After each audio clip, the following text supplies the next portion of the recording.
Looks like I found the river. Now where's Gav?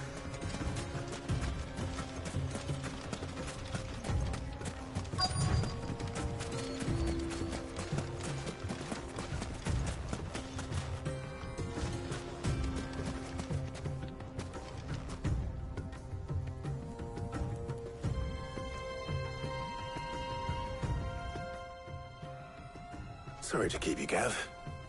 Better late than never. I've had a quick scout about, and I reckon round here's our best bet if we want to grab as much of this Stardust stuff as we can. Don't know what Blackthorn's planning to do with it, though. I asked over in Dalamil, and they seem to think it was worthless. But if Stardust is what Blackthorn wants, Stardust is what he'll get. There's plenty of the stuff lying about just begging to be bagged. Then let's get bagging, shall we? We shall. Race ya.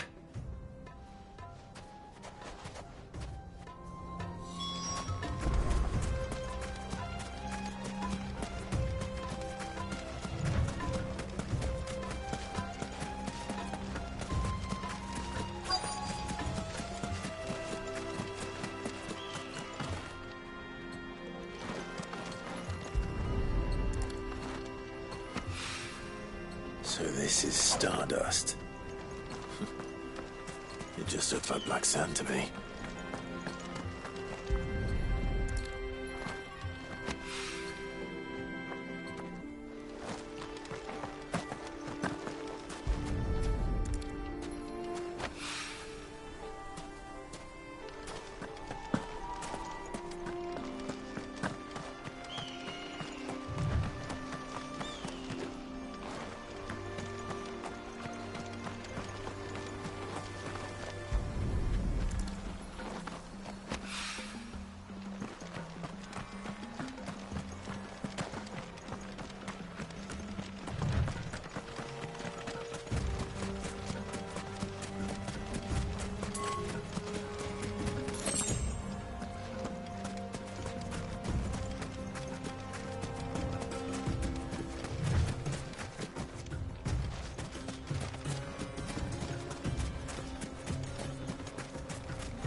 That should be enough for now. Let's see how Gav's getting on.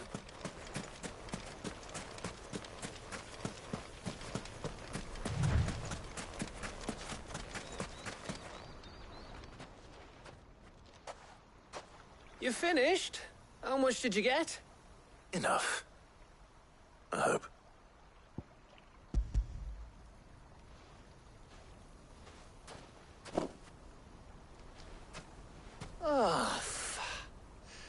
You win. That might even be enough for old Blackthorn. Hey, before we go, do you mind if we have a chat?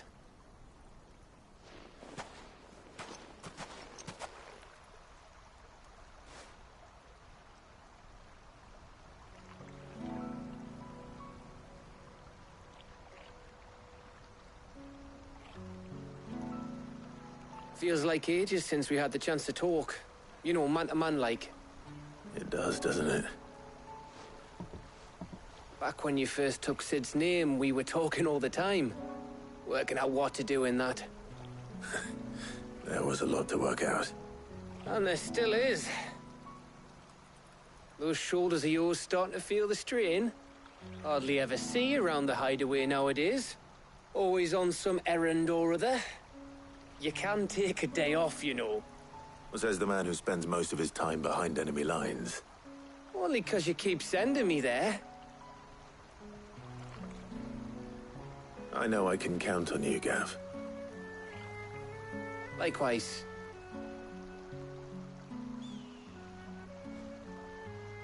So you keep sending me wherever you need to, and I'll keep going. safe in the knowledge that I have a home to come back to. Thanks to you.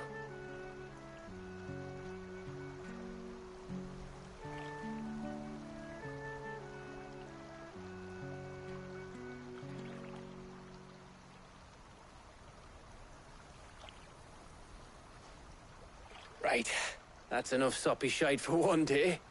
We'd better get this lot back to Blackthorn before he slings his hammer at someone. You go on ahead. And try to get some rest once you're there. Oh, I plan to. Believe you me. After Blackthorn gets what he needs, of course.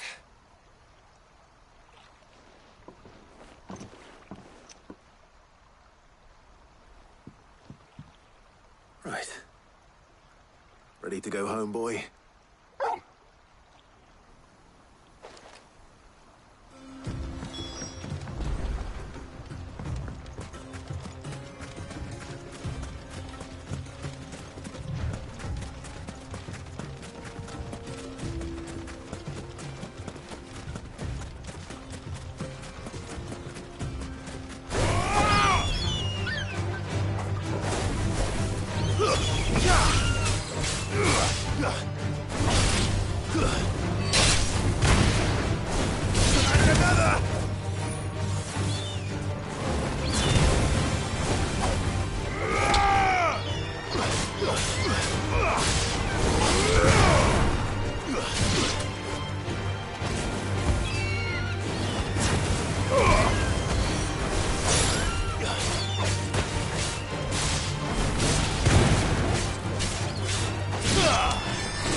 Let's hope this is all Blackthorn needs.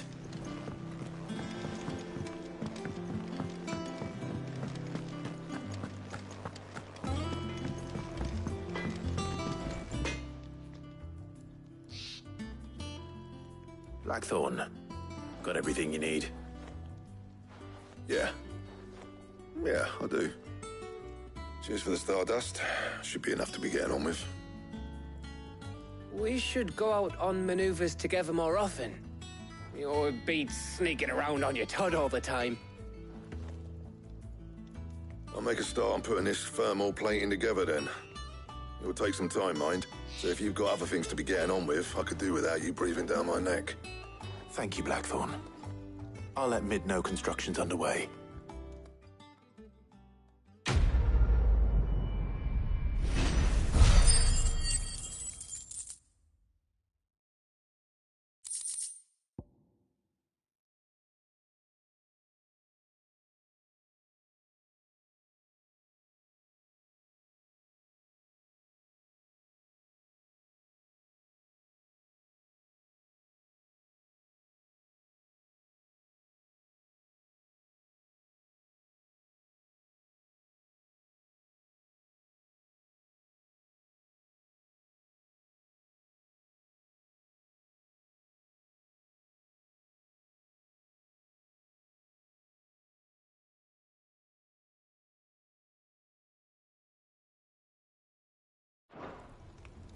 Suppose we'd better be getting back to work too.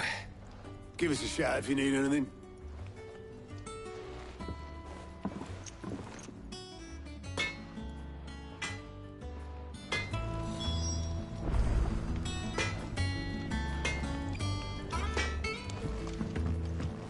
He cracked the crystal too? You're joking. It's no joke.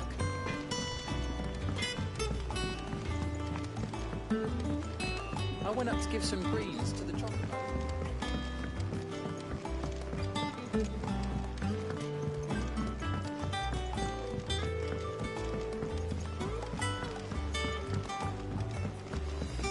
It hasn't been Editors started reading books that don't have any pictures in.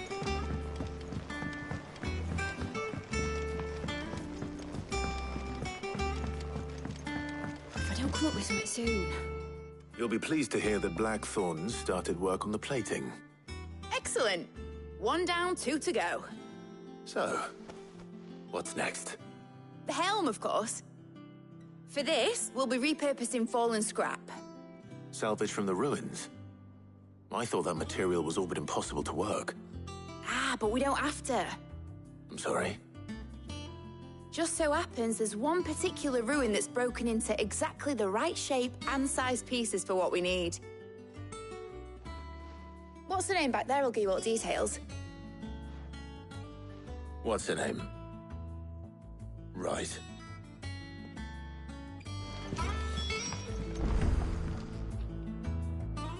Oh, Sid, is this about the helm? Yes. Mid said I should speak with you. I'll show you the plans then. Here you see the Mithril engine, in which Mithril is excess heat is dealt with by means of the thermal displacement stack, which disperses it into the surrounding air. Now, were we to rely on thermal plating alone to achieve this effect, the rate of excess heat buildup would far exceed the displacement coefficient of the plating. In other words, the reactor would overheat and eventually explode. This is where the helm comes in. It connects to the plating, you see, and serves as a sort of thermal sink to absorb all that excess energy. Our experiments have shown that fallen ceramics are remarkably thermophilic. They can withstand and absorb levels of heat far above anything we are able to make today. And not only that, they're also waterproof and immune to rust, making them the perfect material for our protective hood. Why? If sea or rainwater were to enter the reactor proper, it would vaporize instantly. The forces produced would tear the ship from stern to... You can stop there. I understand. Mid said we might be able to use parts of a fallen ruin. Where would I find it? Ah, yes. It's in Lorbert's Pass, near Lostwing. The thing is, well, I probably should have arranged to have the pieces we need brought here sooner. You see, a certain unwanted visitor has taken up residence there. It's no longer a matter of just walking in and taking them. It's, going to be considerably more dangerous than that. I see. Then I suppose I'd better deal with this unwanted visitor for you. Would that help? Oh, very much. Thank you, Sid. I'll gather my team and head there right away. We'll meet you outside the ruins.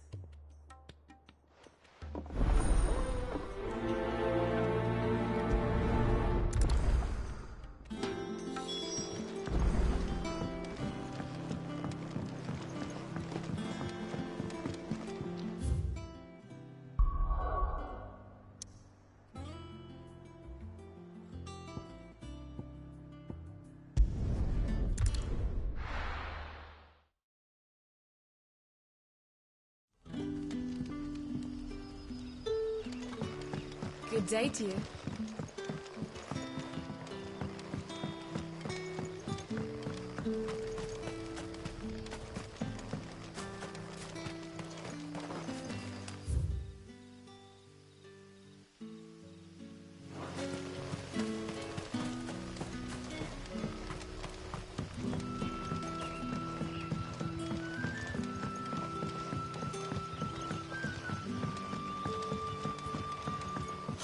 The crystals we get from the tail are all but worthless.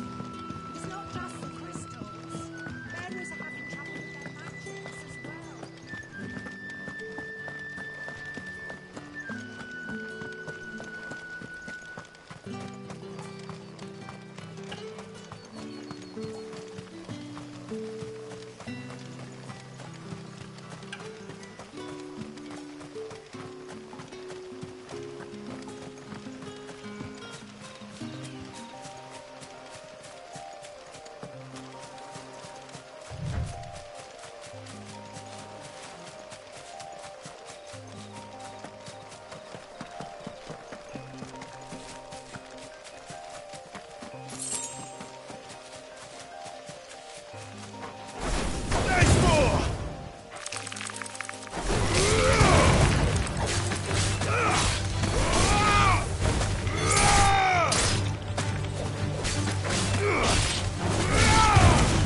Spin it!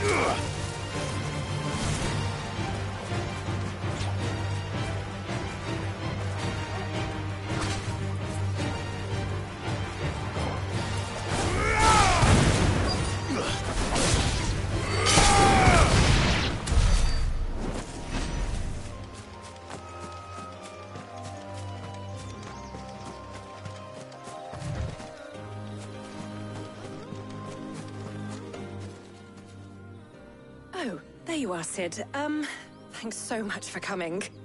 The, ruins are just over there, as is the creature I told you about, I'd imagine.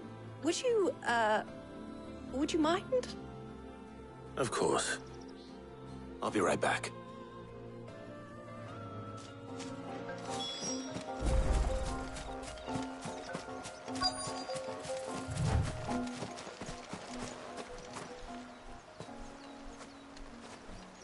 Anybody home?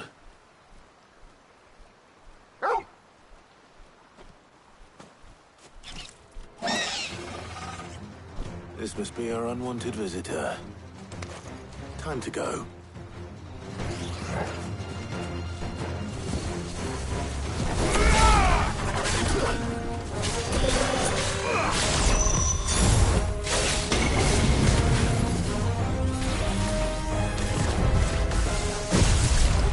Nice try.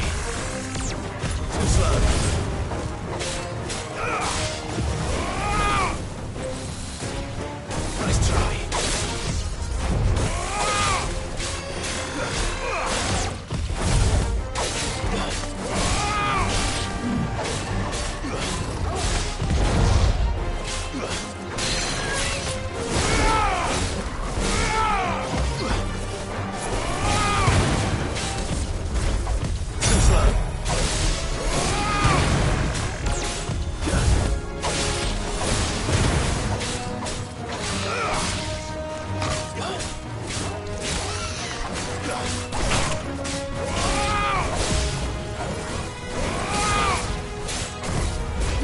Too slow.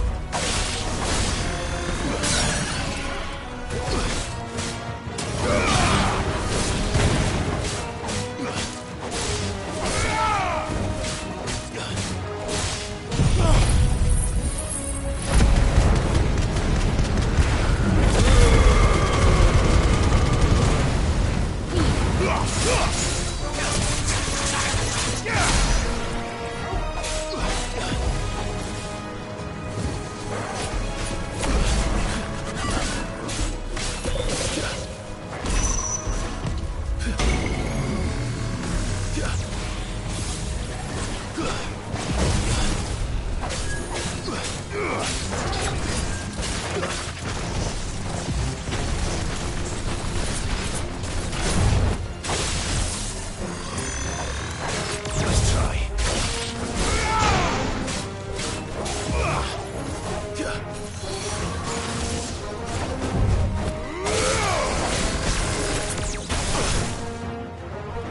There's a good boy.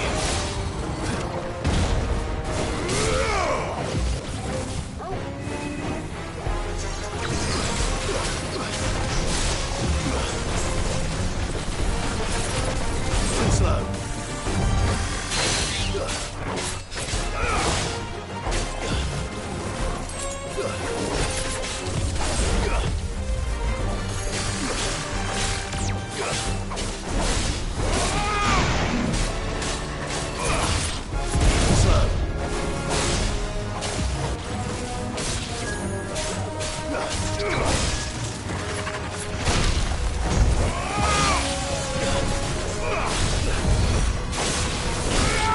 Nice try.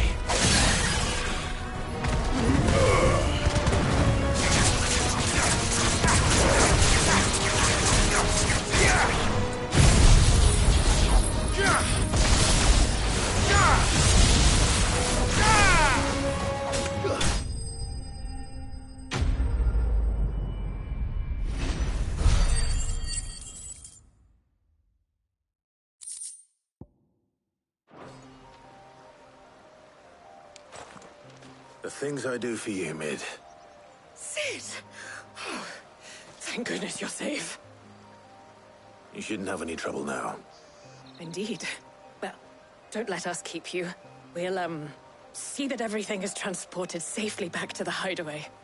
All right. I'll let Mid know you're on your way.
Mid might need some help tidying up. If I don't come up with something soon. Mid. Helena has recovered the material for the helm. She'll be along shortly. Excellent. Another job well done. And just one remaining. Right. Right, the shielding. This one's a bit of a bugger. How so? The plating's enough to stop the engines going pop, but those things will still be spitting out enough fire to set the rest of the ship ablaze. Which is why you need proper shielding. A prison for the dragon's breath that's blazing away inside. I thought a triple thick layer of tempered steel might do it. Or more of the stuff that the Fallen use, but they'd both be too heavy. The helm and the plating are bulky enough as it is. Add any more weight and the whole ship would be at the bottom of the briny before we'd even started. I need something light. But I've racked my brains and I just can't think what would do it. Well, if I were in need of obscure knowledge, I know whose counsel I would seek. Harpocrates. Tomes? Yeah, well, I'd thought of that, obviously. I've got all the details written down here. Can you take this to him, see what he makes of it? Right away.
Harpocrates, do you have a moment? For you, Clive, always. Well, actually, it's for Mid this time. Could you take a look at this?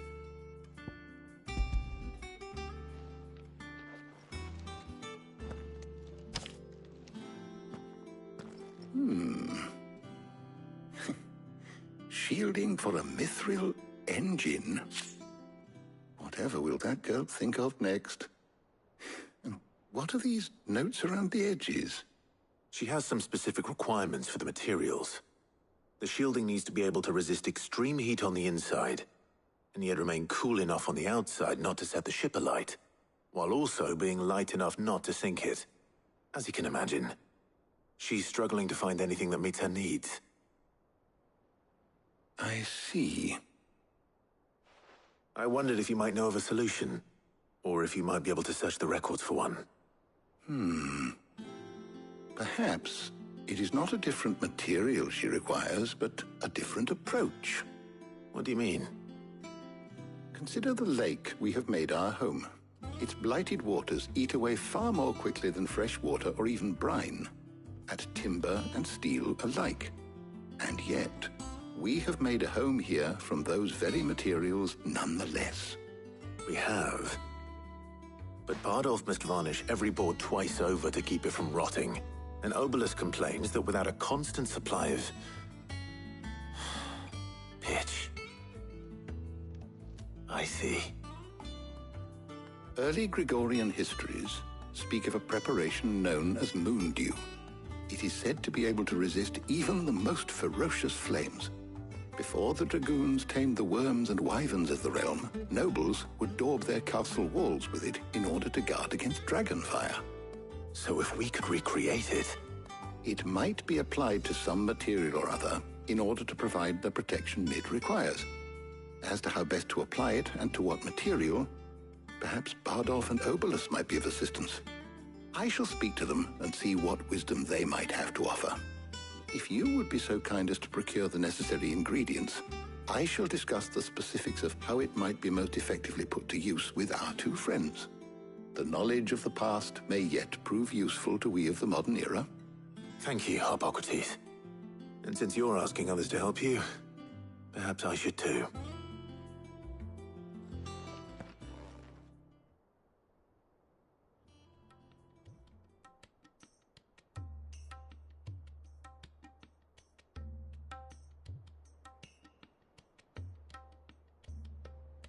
So you need a hand, do you? We do. I'll be heading to market for the ingredients we need. I could do with some help. And some company, too. The other can assist me in researching how best to prepare the shielding itself. Can we count on your aid? Always. Well, if Jill's game.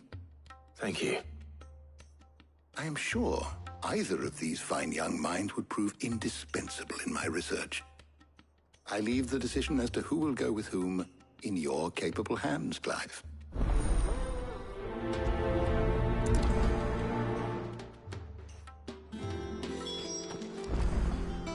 Shielding that guards against even the most ferocious flames. We could have done with some of on Drustinus. I doubt I would have survived that place with or without it. A trip to Northreach, though, I think either of us could handle. So, Clive, have you made your decision? Who will accompany you on your little excursion? Very well. So then, what do we need to find? I have taken the liberty of preparing a list. Here. White chocobo eggs. Pepio nuts. Are you sure this list is right? Everything on here seems very edible. I would have thought the ingredients would be a little more exotic. Though these items may seem mundane, they have potent effects that are rarely exploited, effects for which they were once highly prized. So much so, in fact, that they were harvested almost to extinction, hence moondews having fallen from favor. Now, of course, they can be obtained with ease. You should be able to find everything you need at the market in Northreach. Is that so? I've been meaning to visit Northreach anyway. I'll set out now. Join me there when you're ready. I will. Until then. You two enjoy yourselves. You too, Talia.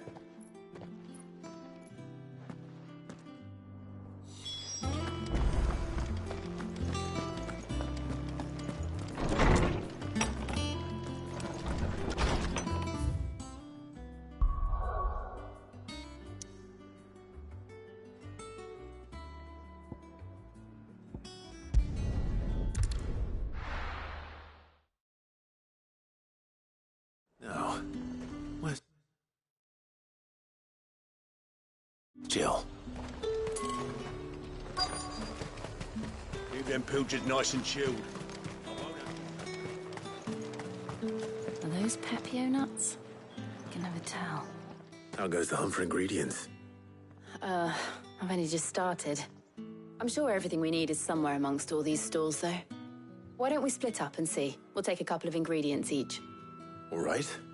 What am I looking for? How about you look for the Pepio nuts and some garlic? I'll find the other things we need. We can meet by the gate when we're finished.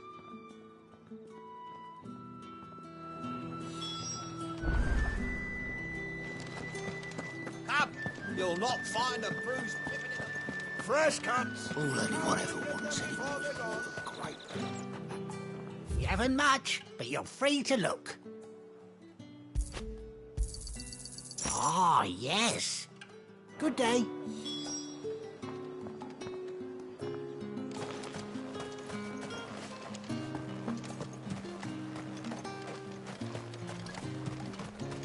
There's talk. Oi, don't touch anything. Go on. Take it. That's everything. Let's see how Jill's getting on.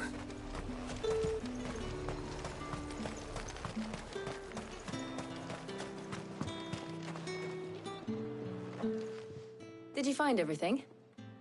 I did. Here.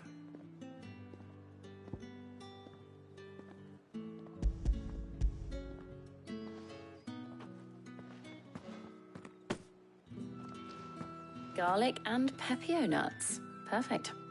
Now all that remains is for Harpocrates to somehow turn all this into what Mid needs to keep her engine cool.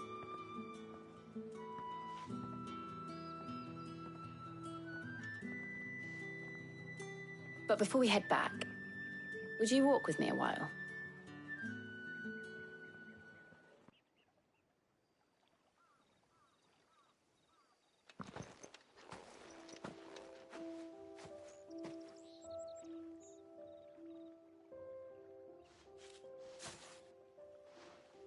Thank you for asking me to help you today.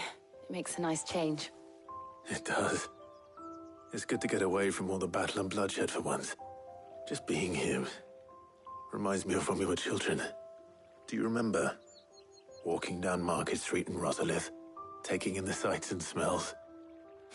How could I forget? What with Torgal's antics. Remember how his nose would prick up at the scent of sausages? He'd go racing away and we'd have to go running after him. We wouldn't catch you now, would we, boy? Was there anything you wanted to buy for yourself while we're here? There was, yes. Well, sort of. Molly in the kitchens told me about a place that sells particularly good pies. Thought you might like to share one with me. I would. Thank you. And I saw some bread.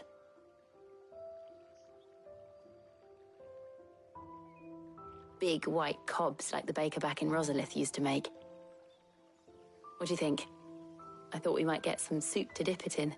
But then I tried a slice of the butcher's dry-cured ham, and it was just... oh! You all right? Sorry. It's just... you're right. I really do feel like a child again being here with you.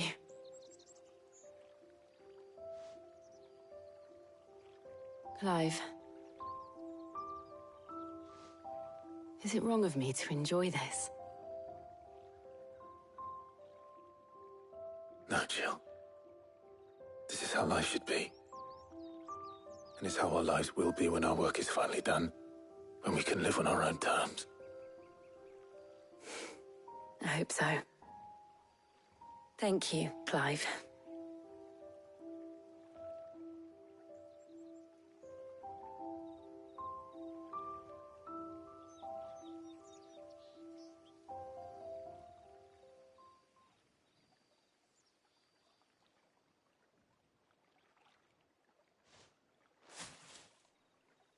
Well, I suppose we better be getting back.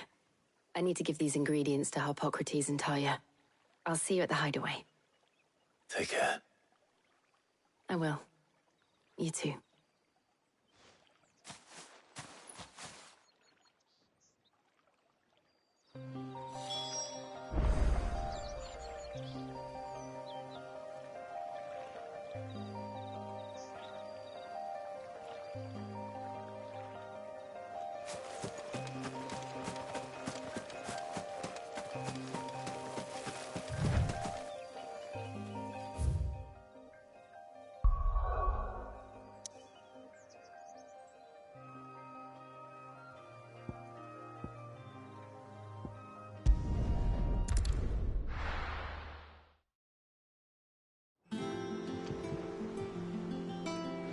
I wonder how Harpocrates is getting on with the Moondew.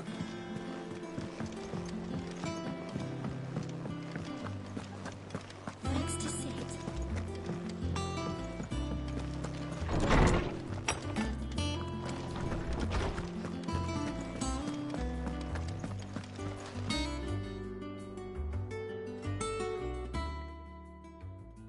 How's work on the shielding progressing, Harpocrates? Well, very well indeed. And thanks in no small part to your kind assistance. I was just explaining to Tarja how we might best go about preparing the Moondew. And now that we have all the ingredients, we may begin. You can count on me. I've mixed more than a few mysterious concoctions in my time. I'm sure you have. What about the shielding itself? Work is underway, under the watchful eyes of Bardolph and Obolus. Apparently, it'll be ready soon. Thank you. All of you. Right then. Jill, would you join me in the infirmary? Many hands make light work and all that. Of course.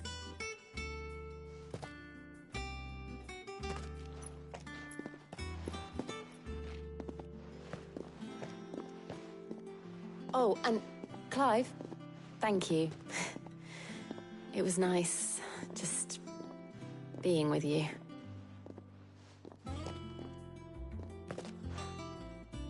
It appears our work here is almost at an end.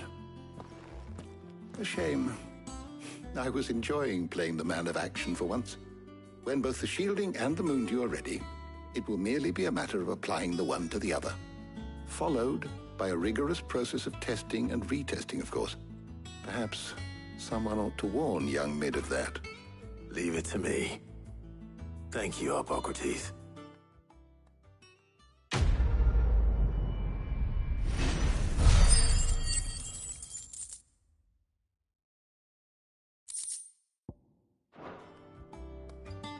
Well, I better go and give Mid the good news then.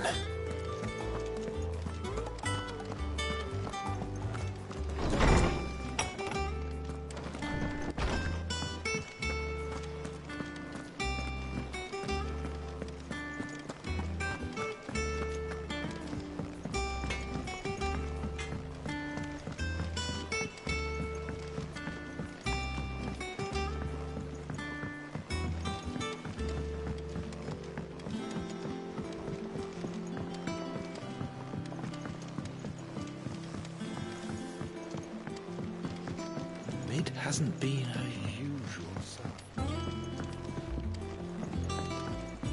Editors started reading books that don't have any pictures in.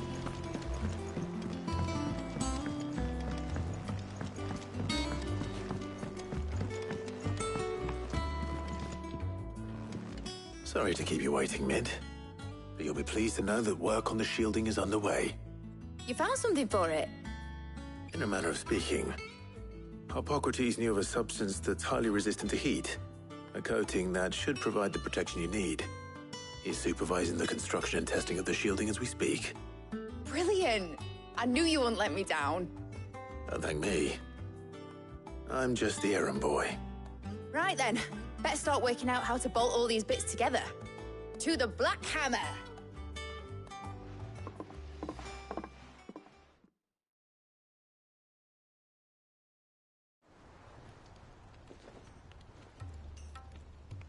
You know, when I got into the smithing game, I thought I'd be making swords and shields, not thermal bleeding didgeridoo-dahs.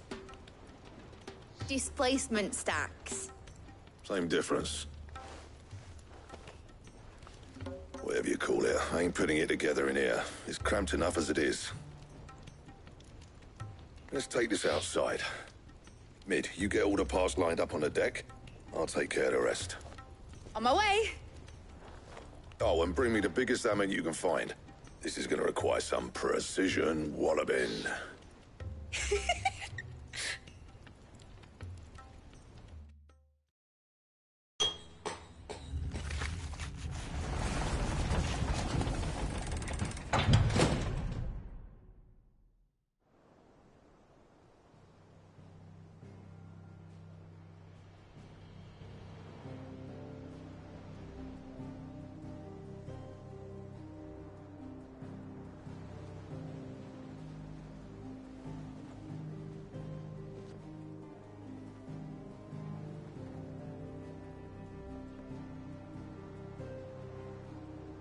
It's finished! It's finally finished!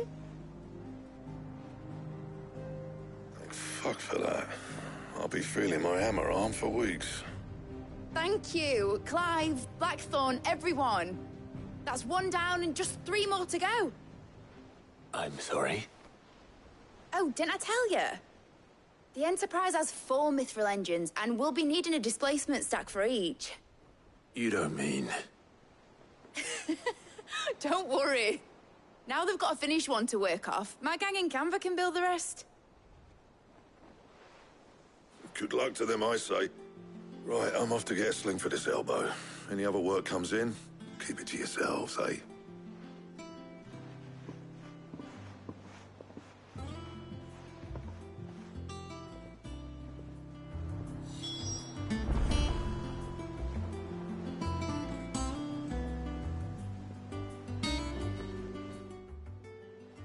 What's the matter?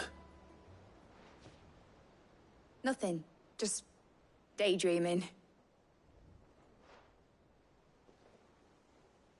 Thinking about the Enterprise sailing off over the horizon to shores unknown.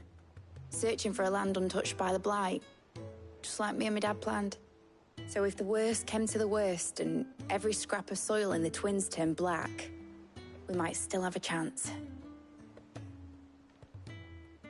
That's what she was meant to be.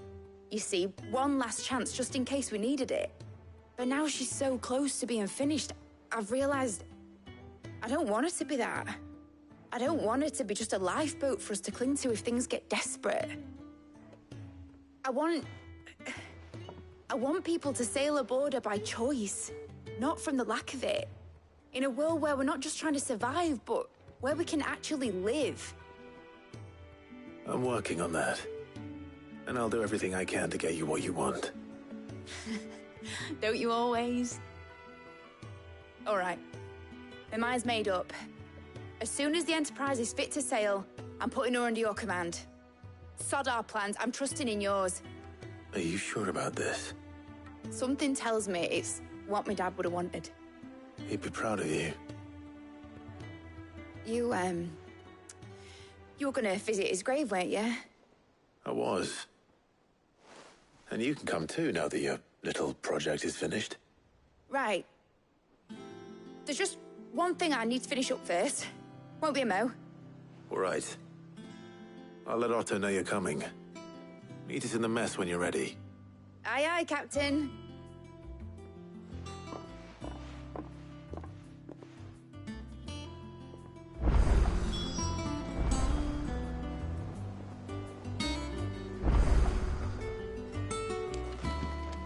Mid told me she was building a ship. All right, Clive.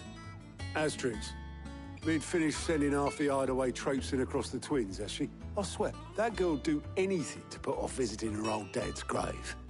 No excuses now, though, eh? Not quite. She said there was one final thing she had to take care of. I'm sure she'll be finished soon enough.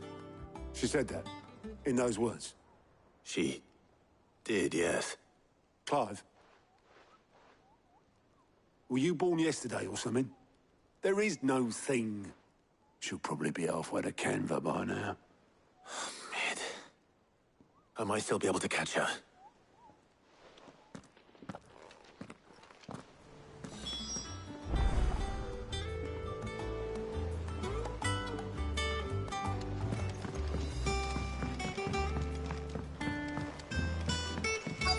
Is that the thing Tomes helped?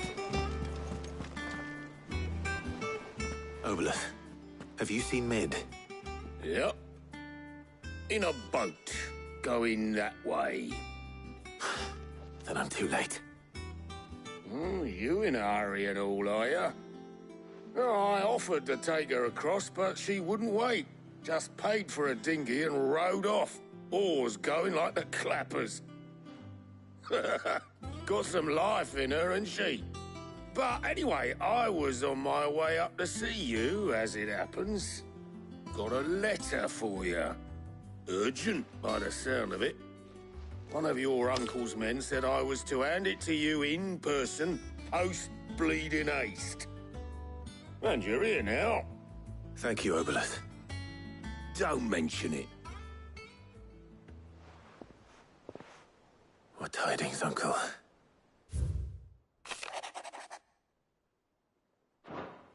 Trouble in Canva. Well, I'll need someone to keep an eye on Mid.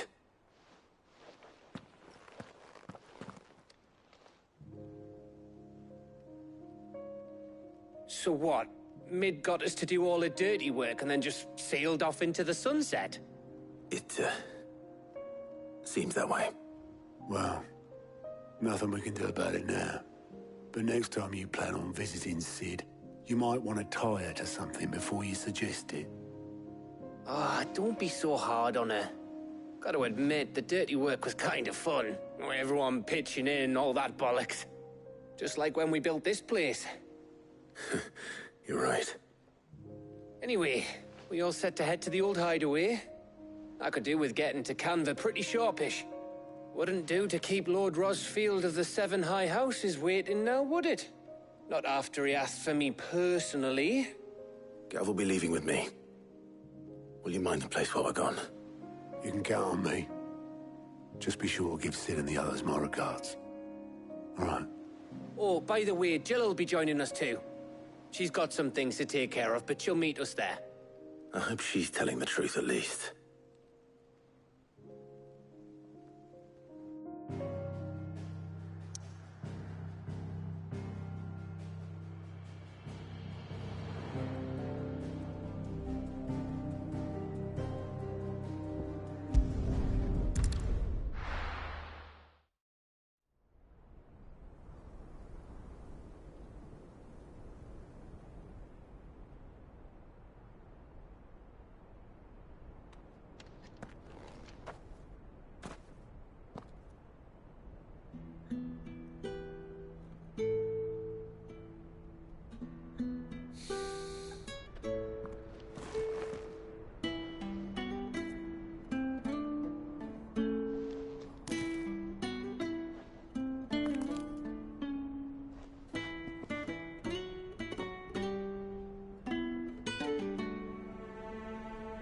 Well, Sid,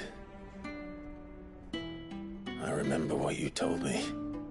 That if no one is listening to what you have to say, you may as well not say it.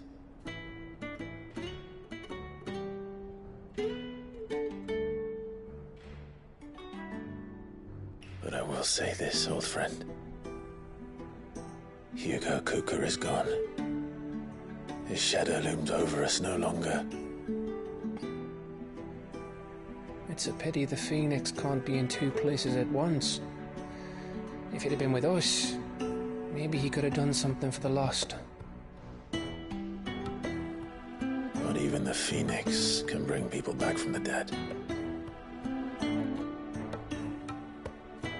Life has a beginning and an end. So we must live while we have the chance. And not as slaves to the crystals, but as free men. May we join you?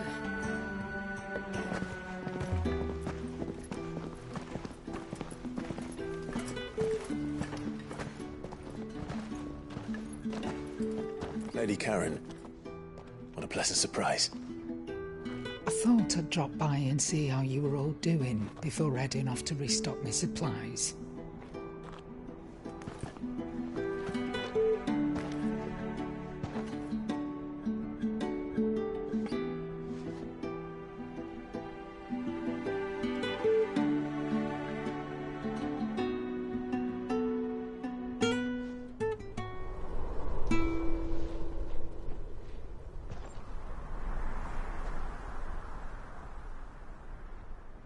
It wasn't the most scenic view back then, but it were never as bad as this. I know. The Blight marches on. And soon, there'll be no escaping sights like these.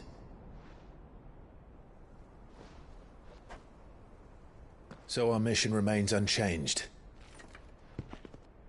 We cannot stop until every Mother Crystal is gone, and their thirst for ether with them.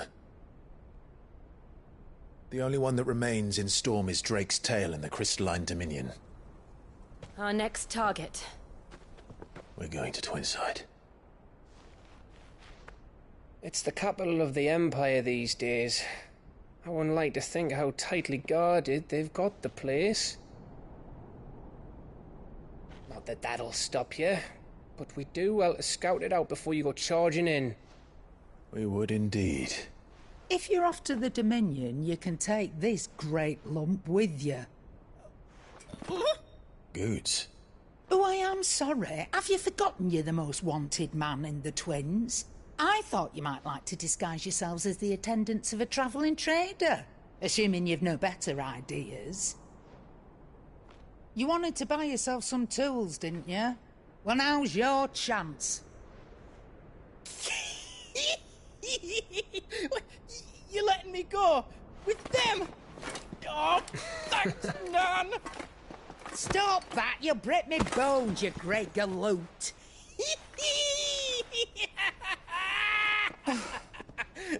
There's a caravan that runs back and forth between the Dominion and the Bocklad markets. It's managed by the Merchants Guild. Just show them Goots' traders pass and you'll be on your way.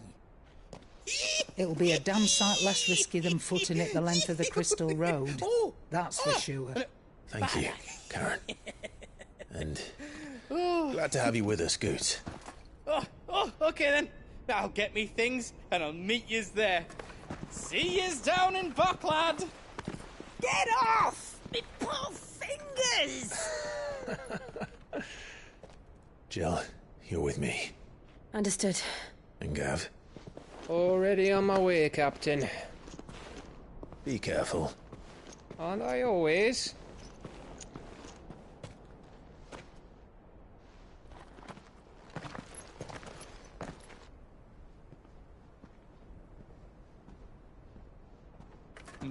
Do you see that, Sid? Your protégé's making a proper little outlaw of himself.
crack the crystal too. You're joking.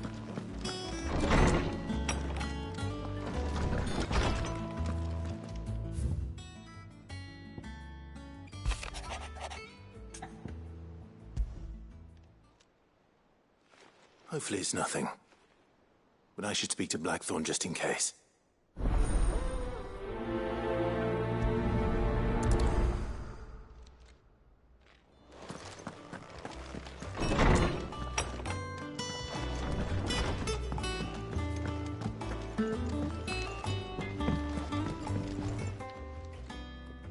Blackthorn, do you have a moment?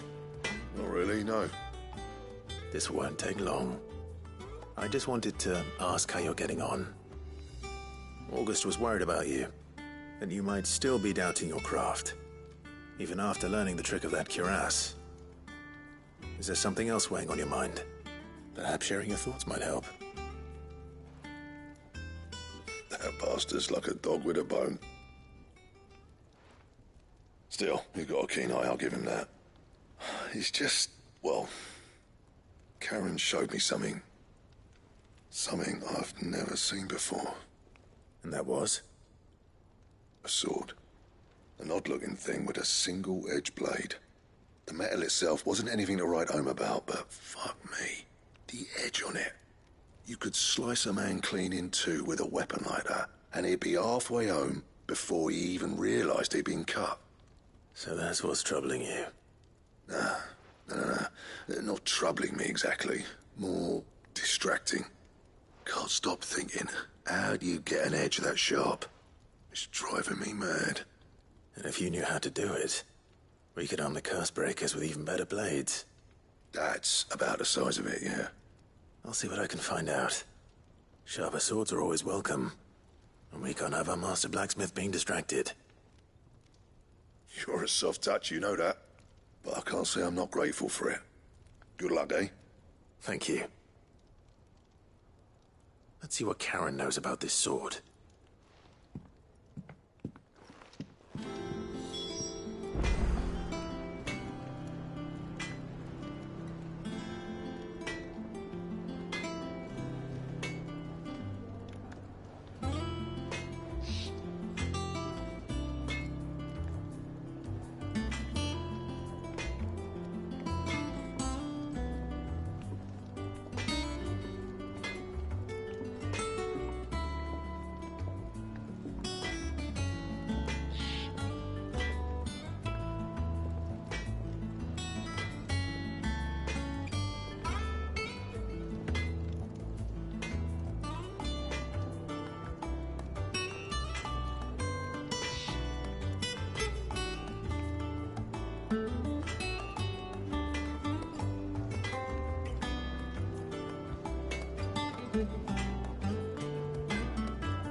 You're looking well, Karen.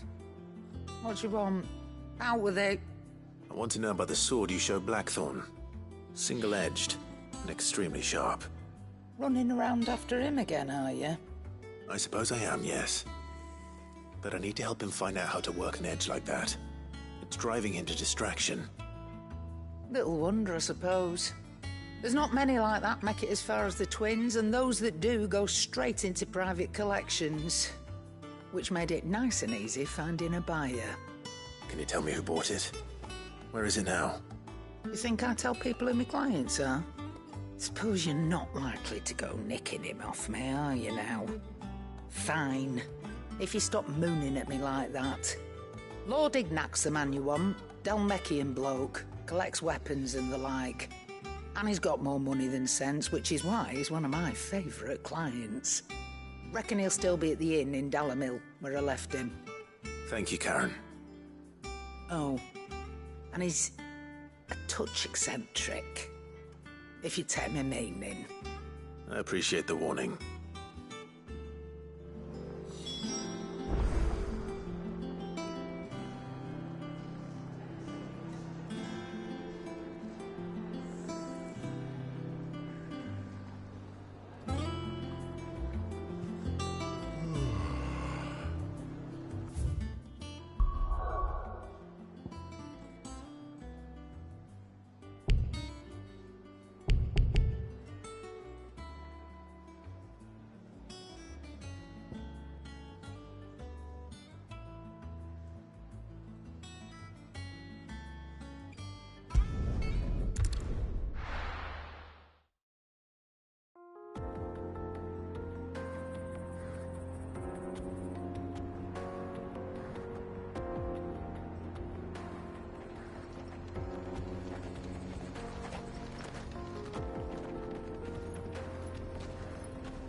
How are you feeling? Better. Thanks to Taya. I'm glad to. Right. And Torgal helped too. Didn't you, boy?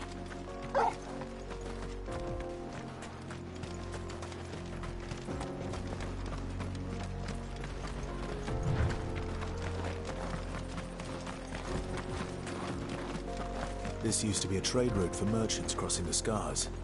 Till the Republic laid a new road wide enough to let wagons pass, and all official traffic moved there. Leaving this one for those living outside the law. Indeed. I doubt we'll be the only outlaws on the trail today.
So what do you think?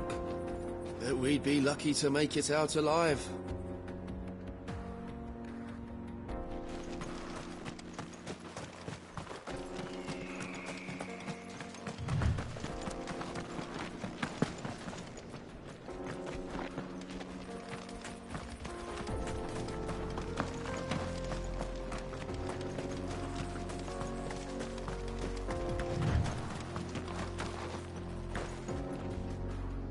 Really? It's as bad as that? Oh, aye. There's trouble up ahead. And too much of it for us to handle. I take it there's danger on the road. Oh, what about this fearsome-looking fellow? You think he'd be equal to the task? Oh, no doubt. Assuming he's willing to hear us out. Well met, friend.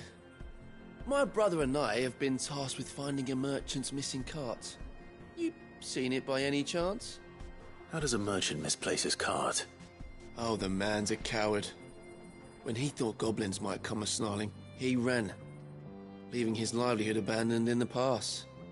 He sent the two of us to fetch it, but it's gone. Now, I'm not much of a thinker, but I know the work of thieves when I see it. My brother's right on all accounts. And by my estimation, the bastards are lying in wait just down the road. We may have seen our share of action, true, but we've not got the skill in arms to boldly brave an ambush. You, however, have the look of a man who needn't fear a band of backwater ruffians. What do you say? Will you help us out? Chances are they'll come for you either way. But if you promise to lend us a hand, at least you'll pocket a reward for your troubles.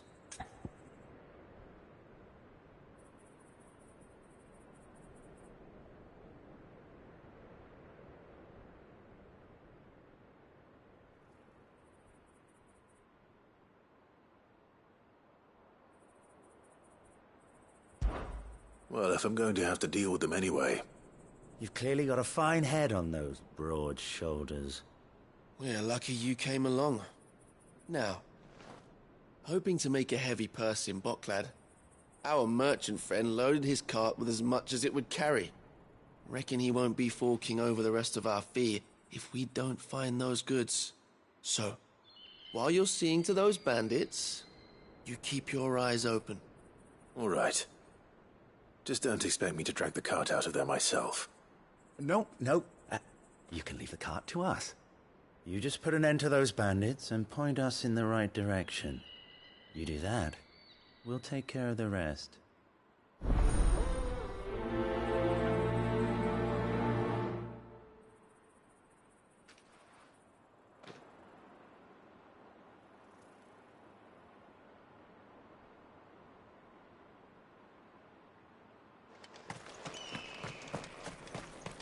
I'm not sure I trust those two. But if there are bandits lying in wait, I should probably take it. Look lively, you lot. We've got guests. These must be our bandits.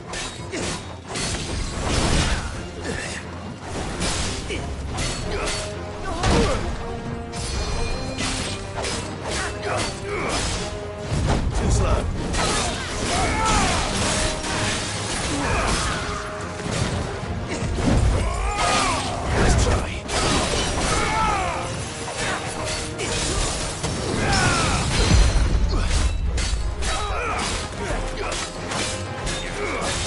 No.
That's them dealt with.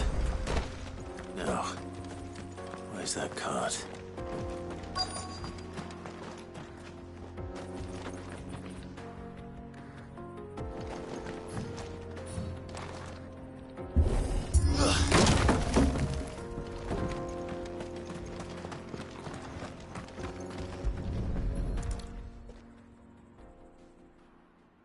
Getting all of this out of here will be a nightmare.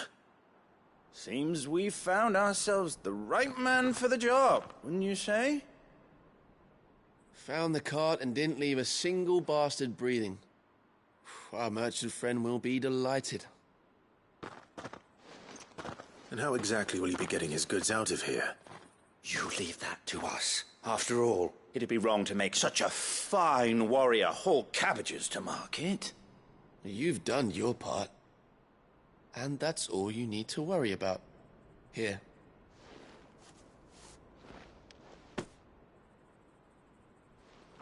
It's been a pleasure. Now piss off. There's no need to be so rude, brother. What if we want his help again next time?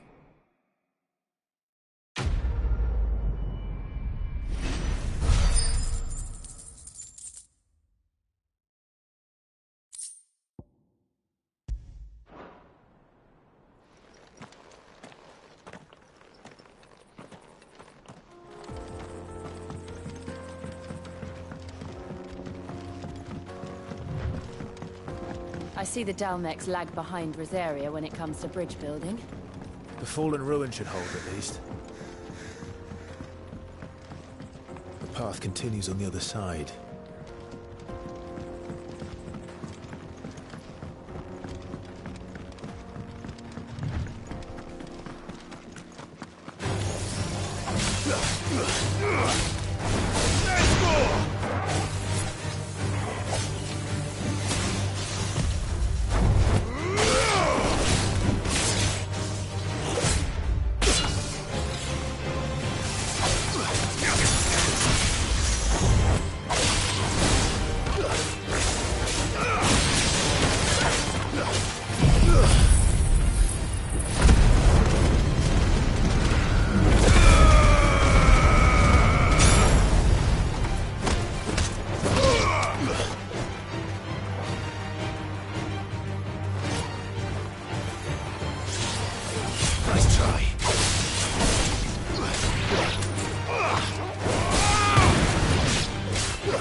So this is Zemeckis.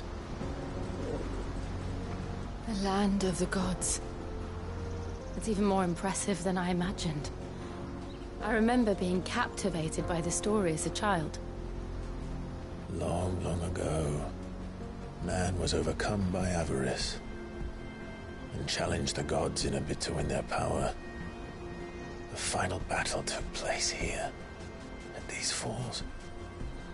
Or so the legend goes. If anyone ever manages to plumb those depths, perhaps we'll learn if there's any truth to the tale. That the gods emerged victorious and punished man for his defiance by visiting upon him 2 curses.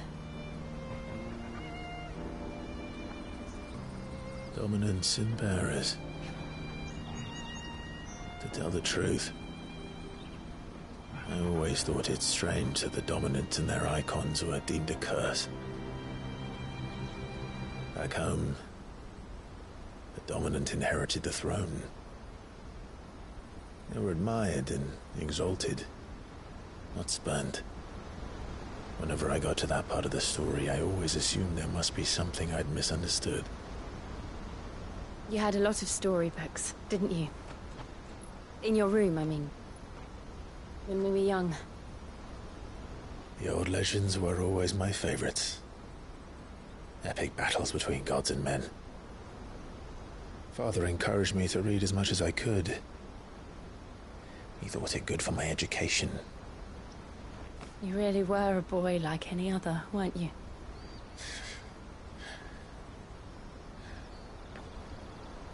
Just look at this place. It's enough to make you believe the legends are true. I know.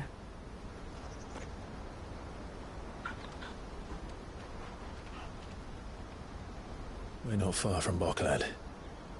The road will be busier up ahead. And we'll have to keep our wits about us.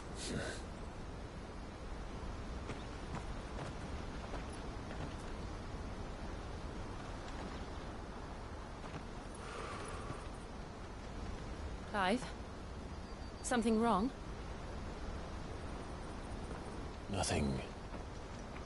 It's nothing.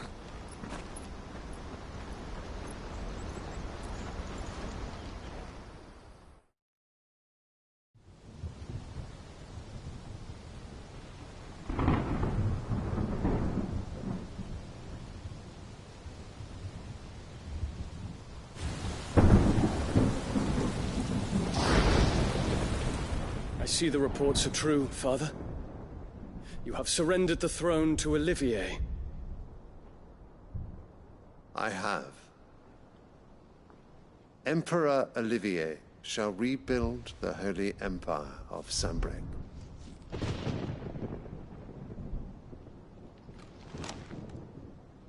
How is he to rule an empire? He is but a boy. I shall advise him until he comes of age. Father, please. Or for as long as I am able. The empire we seek to build needs young blood to rule it, and I can think of none better suited to the task.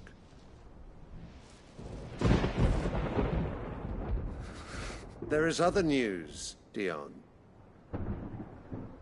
Hugo Kupka is dead, and Drake's Fang destroyed. The pillars of the Republic have fallen. Ere long, the Imperial banner shall fly over every city in Storm. And then Valisthea. All shall bow before their Emperor. Father, these are the words of a tyrant. They are the words of a god. The Emperor whom I gladly serve. Great Greagor, made flesh.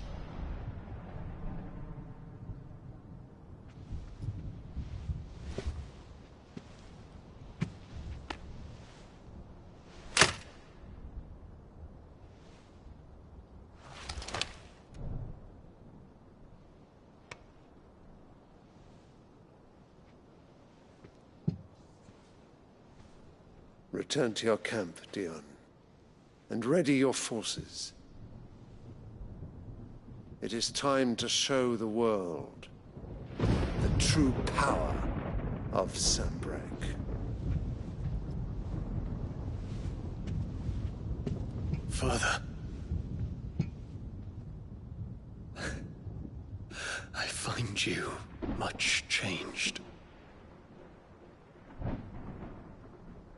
Is this truly the path you wish to tread? Or are these the ambitions of another? Of Ultima, perhaps? What nonsense is this? I speak my mind, and my mind only. Though I do owe Annabella thanks for reminding me of certain truths regarding the nature of nations, of rulers, and of the divine. You would trust the words of this traitress? She betrayed her country. She slew her husband. You have ever been an invaluable servant to Sambrek, Prince Dion. I trust you will continue to serve your Emperor in the wars to come. The canker! Silence! Insolent wretch! You will bend the knee. All else is heresy. Sire, forgive me. This audience is over. Come, Your Radiance. The Rowena Syndicate awaits your pleasure. Oh, not another meeting with silly old men. They're so boring. I'm hungry, Father. Can't we have luncheon instead?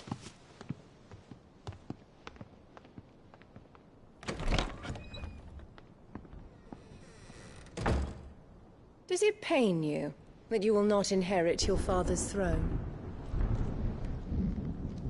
I have suffered worse.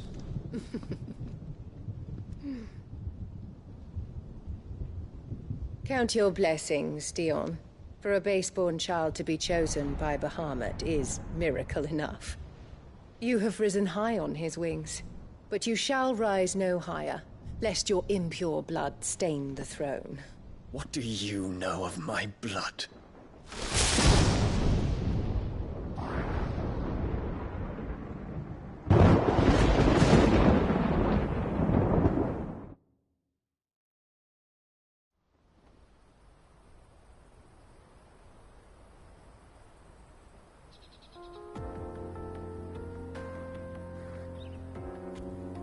The Boklab markets are to the north.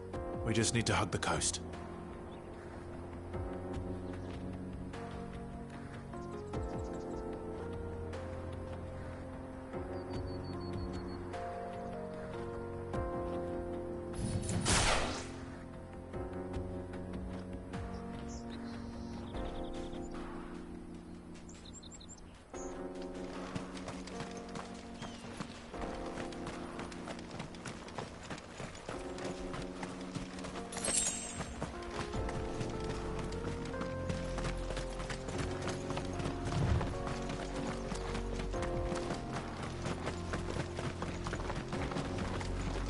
Infiltrating the Dominion won't be easy with the Imperials on high alert. No. His Radiance has lost one capital already. We can be sure Sylvester will do everything in his power to hold on to Twinside. His troops are well-trained and increasingly battle-hardened. But it's not as if we can wait for the siege to end.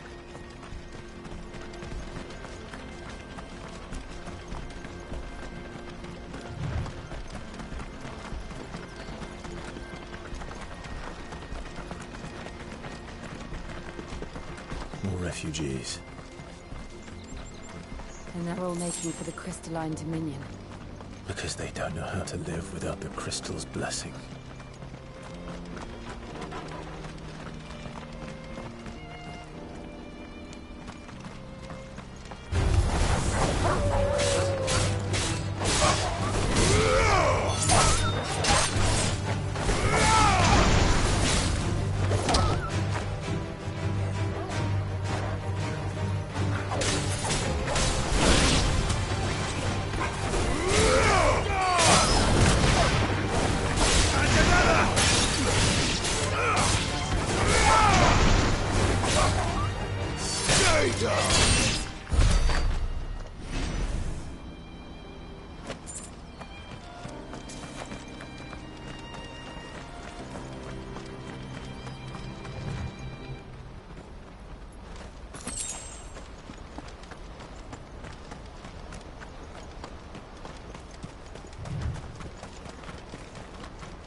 There are no crystals here.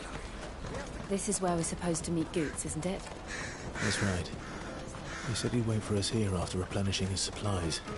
I dare say he'll have finished by now. Let me carry your goods. I'm cheap. Peaches and pears. Beets and beans.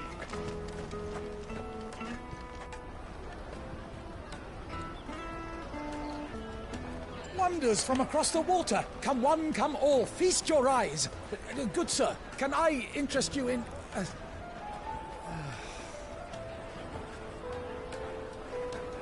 How much? For a measly crust of bread? You won't find any cheaper.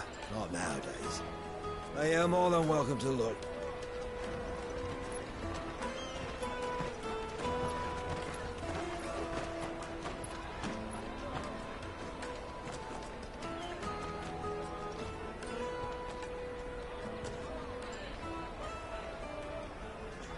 The Empire's unlawful and illegitimate occupation of the Crystalline Dominion is still in effect. Only those whose business in Twinside has been officially approved by the Republican Army will be permitted to cross the border. All who seek entry are to form a line and ready their documents for inspection. Looks like we aren't the only ones who are eager to leave. And they're checking everyone. Can't you make an Not for the likes of you. We won't get through without that pass. Let's go and find Goot, shall we?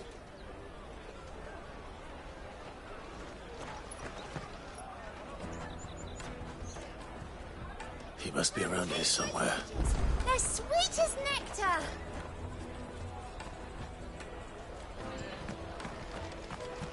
I'll take the large one.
Ah, Goot. There you are. Clive, I'm so sorry. Don't tell Nan, will you? Slow down, Goot. Just tell us what happened. It's me trader's pass. It's gone. We cannot ride the caravan without it. We won't even be able to get through the flipping checkpoint. Do you remember when you last saw it? It was in my pocket a minute ago. Then a bairn bumped into me and... Here. You don't think that they might have nicked it, do you? It wouldn't surprise me. A busy market like this is prime territory for pickpockets. So, to get the pass back, we need to find this child. Where would we even start? I know where! I've got a pal in Bocklad who might be able to help us. No one knows more about what goes on round here than she does. Where do we find her? She's the owner of the Crimson Caravans, up that way. Sign's got a red chocobo on it. No time like the present. You two go on ahead. I'm gonna check the rest of my stuff, make sure naught else is missing. All right. We'll meet you there.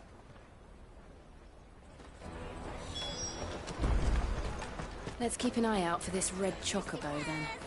And the other on our purses. Next to the checkpoint.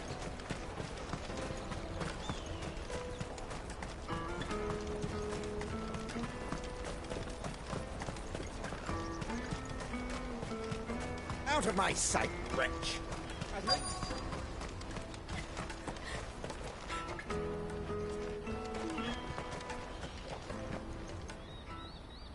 Looking to hire a coach? It's 10 million for a two-birder to the Crystalline Dominion. Take it or leave it. Oh, we're not here for that. Then I bid you good day. Oh, wait! Don't go, El. He's me mate. As I live and breathe. Goots. What are you doing back in Boklad?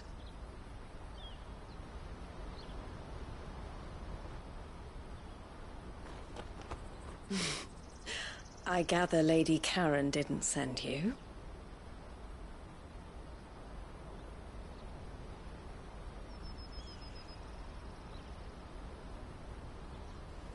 So what trouble have you got yourself into this time?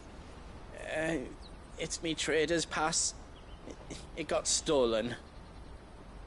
By a little bairn. Of all the... You're the size of a marble. Honestly. Ugh. Goots told us that you know the markets well. Might you have an idea which little bairn could have done this? We don't intend to punish them. We just need our pass back. Then, we can be on our way. I see. So neither of you has a trader's pass either. Not that anyone would take you for traders, but I suppose that's why you came to me, correct?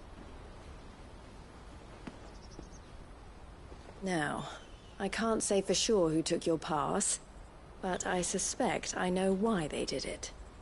Let me explain.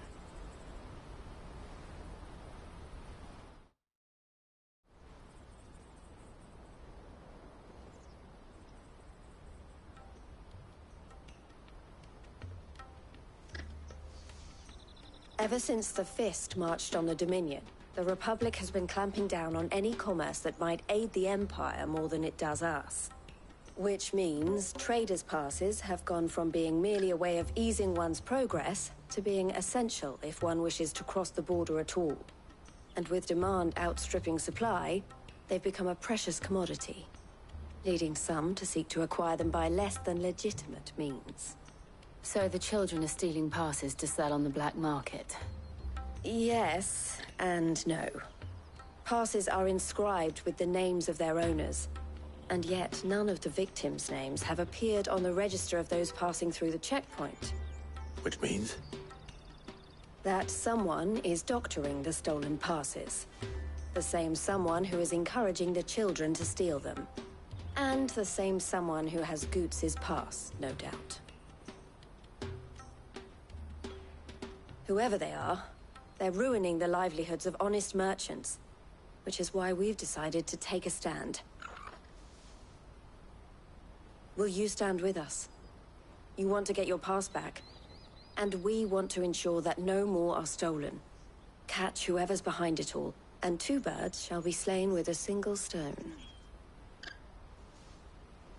Is there any other way of getting to the Crystalline Dominion, Goots? They won't let you in if you're not with the caravan. It's that, I don't know, try swimming across the strait. But the guards will definitely spot you if you try and do that. Like, we don't want to get spotted, right? So either we find the people who took the pass, or give up all hope of entering the Dominion. All right. We'll help. Thank you kindly. But I don't know your name. Eloise at your service. Clive. A pleasure doing business with you, Clive.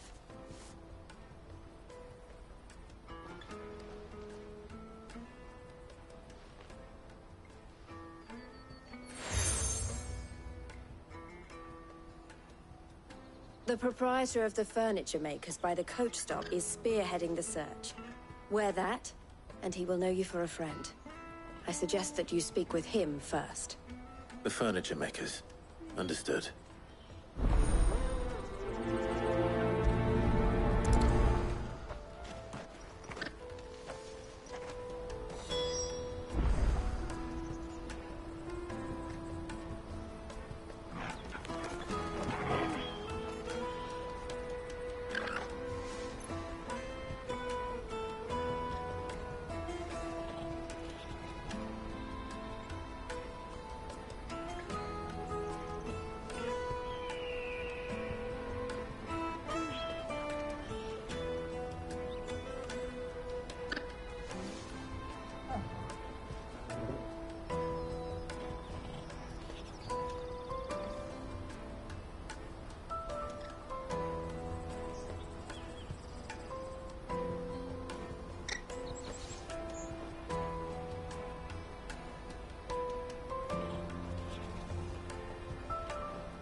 Out of my sight, wretch!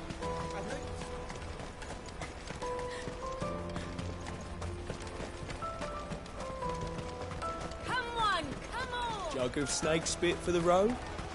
The caravan stops next to the checkpoint. Are you the furniture maker? Looking for something in particular? Ah, Eloise collared you too, eh? Then I expect you want to know more. She told me you were leading the hunt for the pickpockets. What have you learned? For one, that they're targeting the traders carrying the biggest packs. Harder to watch your back, see? And less chance of the mark giving chase if they're spotted. Not that they'd be likely to catch them. Those imps know every inch of this warren like the backs of their hands. Their eyes must have lit up when they saw Goots. The fishmonger round by the gate's been trying to track down the children involved. You should go and have a word with her. Thank you. We will. Juicy pears! Slake your thirst without a crystal. You won't find anything of this quality in Twinside. You should come with me to the Dominion. Fish for sale! Fresh sorted and smoked! Can I interest you? Ah, sorry. Message from Eloise, is it? She's asked me to help her. To help you find the pickpockets. Is that so? Suppose I better tell you what I know, then. For one, this isn't a family operation. All the traders say the children who stole their passes were dirty, dressed in rags. Street urchins, by the sound of it. We get a lot around here. Orphans from the wars. A few, perhaps. You saw the refugees gathered by the entranceway? They're all looking for a new start in the Dominion and beyond. Some of them take it as an opportunity to rid themselves of... Shame of it. Whoever's behind this would have to have made themselves known to the children at some point. And so should we. You should start with the children around here, then. I doubt they're the ones involved, but they might have heard something. It's worth a try. All right, then. Questioning children. How hard can that be?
my peaches!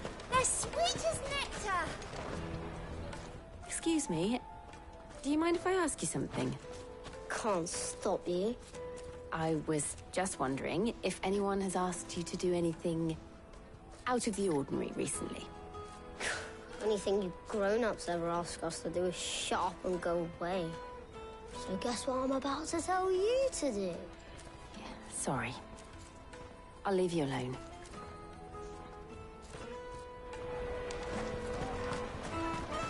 I'll take them down. Step away from the free cities! All but unbreakable! Do you have a moment? What do you want? What I want is to know who's asking children like you to pick pockets. I don't know. Nobody's asked me. What's picking pockets? Do you get paid for it? No, you get in trouble for it. So if they come calling, you know what to tell them.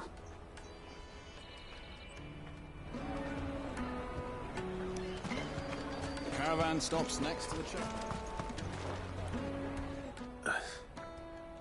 Excuse me? What do you want? I don't have any money. It's all right. We're not going to hurt you. We just want to talk.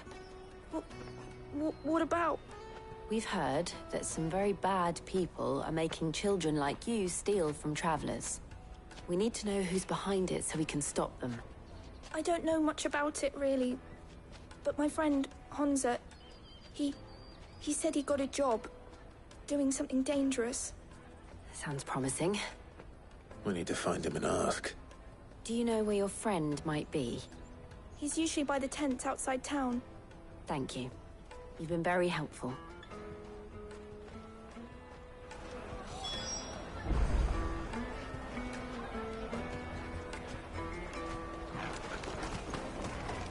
Come on, come on!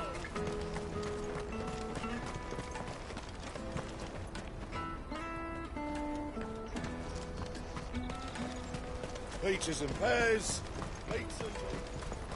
Let me carry your goods. I'm cheap.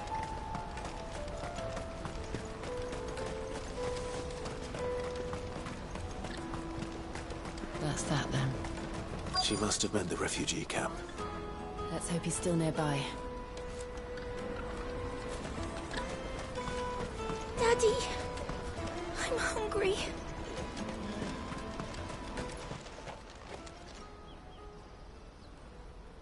That big fat donkey was easy pickings. He wouldn't have noticed if we'd robbed his boots off him. Yeah. Wish we hadn't handed over the pass, though. Could use one of those things to get out of this dump. Chance would be a fine thing. The moment they found out, they'd string us up by our guts. Would they now? Perhaps you'd like to introduce us to these charming characters. Shit, we're in trouble now. What do we do? You two get caught if you want. I'm off. Hunter, where are you going? So that was Hunza, eh? Jill, you watch these two. I'm going after him. All right.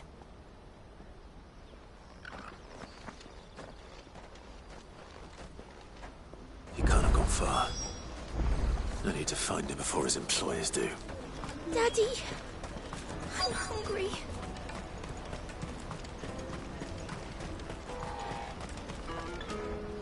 Did you see a boy run past? He stole something from a friend of mine. There was a boy ran back there towards the Chocobo pen, but... Thank you.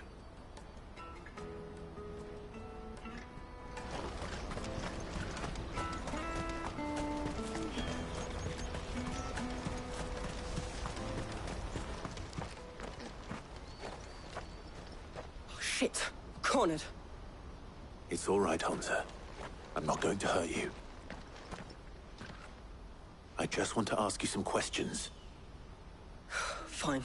Not like I've got a choice. I'm looking for the people who are making you steal for them. Who are they? Called themselves the Carstones. They said they'd give me a good gill if I did what they told me. I knew they were bad, but bread doesn't come for free. Didn't come at all half the time, before I started buzzing for them. You know, if I didn't do it, they'd just pick on someone else. Someone they could push around easier. Hansa. You found him then? Jill. Where are the other two? Eloise is watching over them. She sent Goots and I to look for you. You're... him! I haven't got your pass anymore, if that's what you're after. I gave it to the Carstones. Whatever you do to me, I can't get it back. Not that I go against them, anyway. If it weren't for their guild, me and my mates would have starved.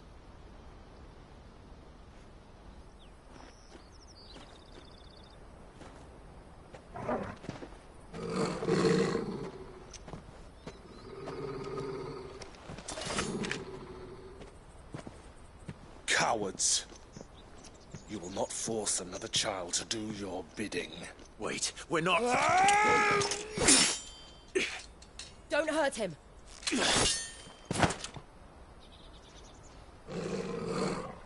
You're making a mistake. We're on the same side. Like hell we are. That brooch. Where did you get it? Master Theo? Goots. What are you doing with these people? Unless you're the ones my sister was talking about. Your sister?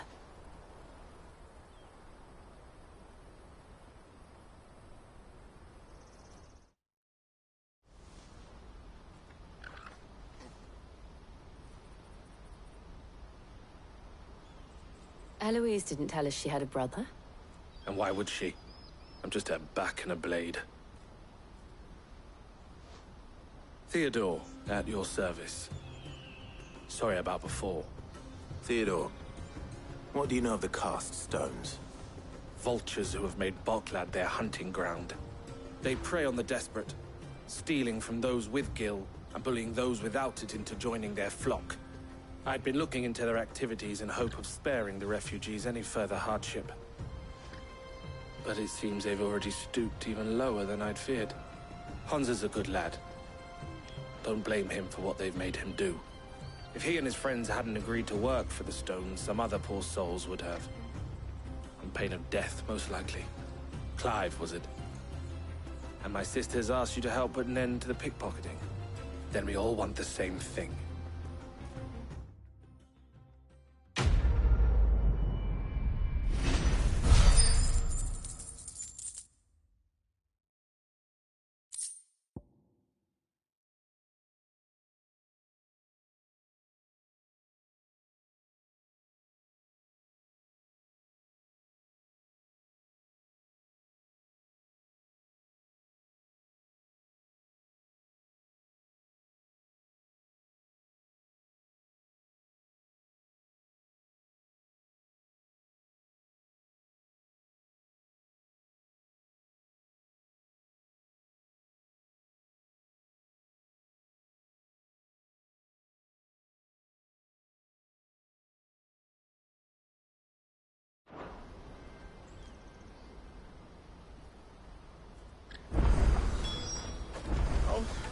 Where is it? So, what's the plan? What else? We find the Carstones, and we crush them. You get your trader's pass back, and I make Boklad a safe place again. All right then. All right then. Hansa, where are they camped? Don't worry. They'll never know you told us. Couldn't if I wanted to. They always come to town to collect the passes. Meet us outside the gate. I tried following them once, but they spotted me halfway down the trail. Said they'd string me up. We'll try it this time. Which way were they going? Back down the road towards Leitney's Cleft. To Leitney's Cleft, then.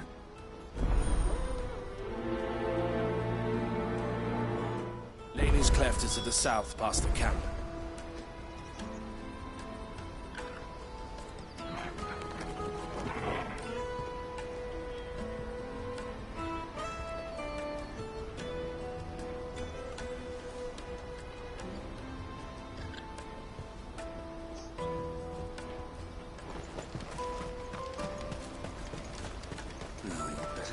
scared any of my birds.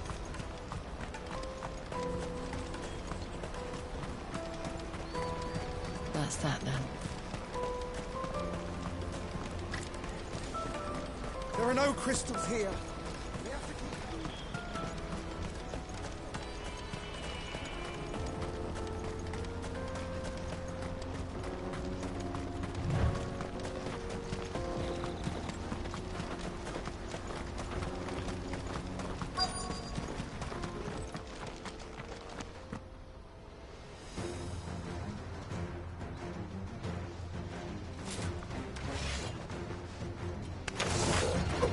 That's the one who's been sticking his nose in our business.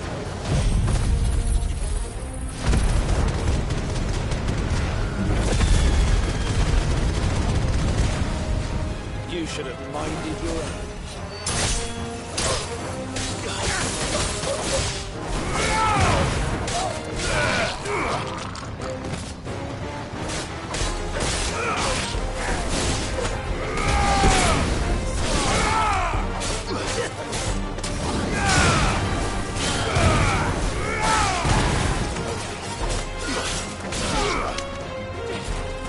Nice try.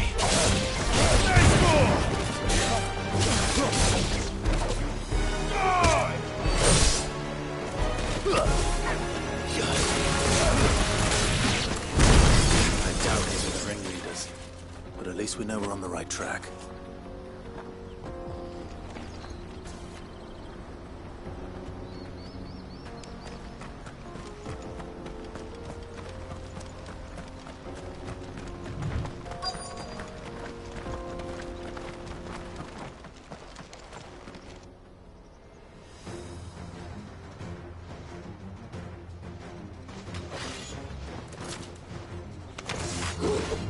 We got company!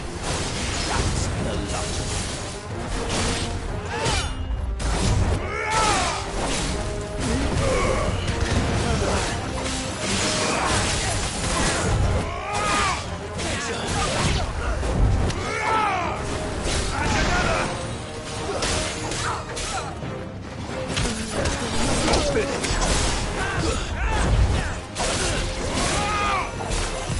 Too slow.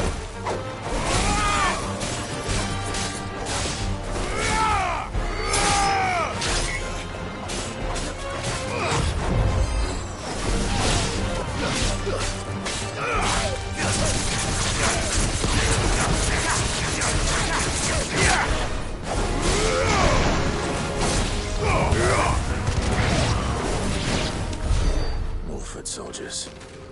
Fewer now.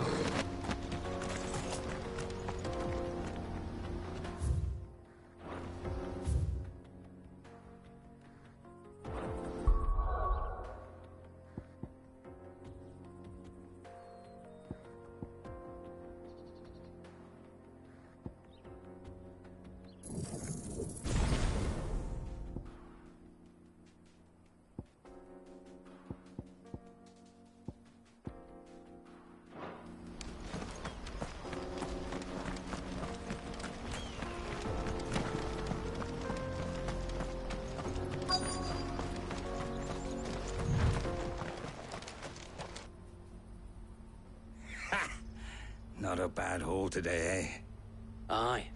Some of our new recruits are natural-born ne'er-do-wells. Especially the little ones. That Hans has got nimble fingers, all right. It'll be a shame when they chop them off. But till then, let's make the most of it. Scum. The leaders of the cast stones, I take it. They don't deserve any mercy, Clive. I wasn't planning on showing them any. We're ready when you are, Theodore. Oh, I'm ready.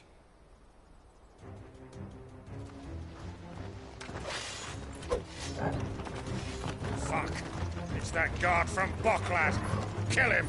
Kill them all.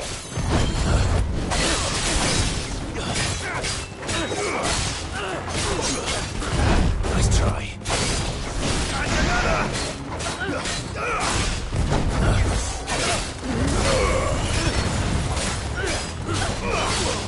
Nice try.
And they say crime doesn't pay.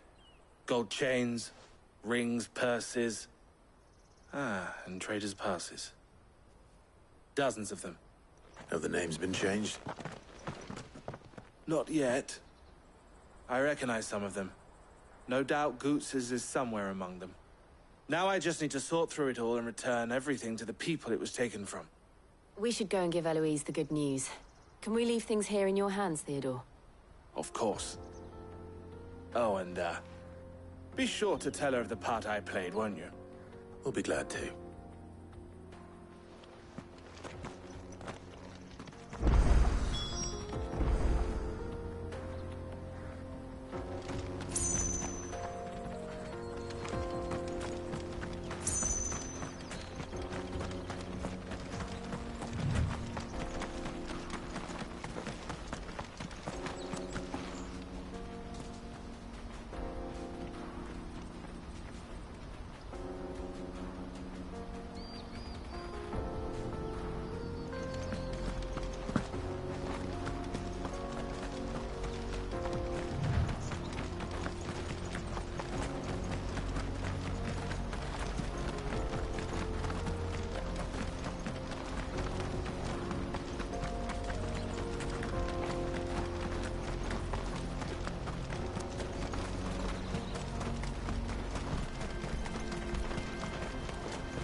Daddy, I'm hungry.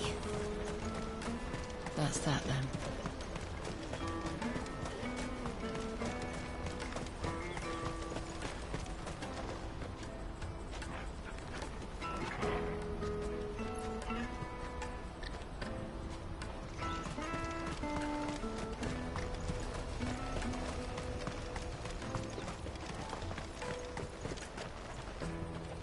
Ah, Clive. How goes the hunt? My brother isn't getting in your way, I trust? Quite the opposite.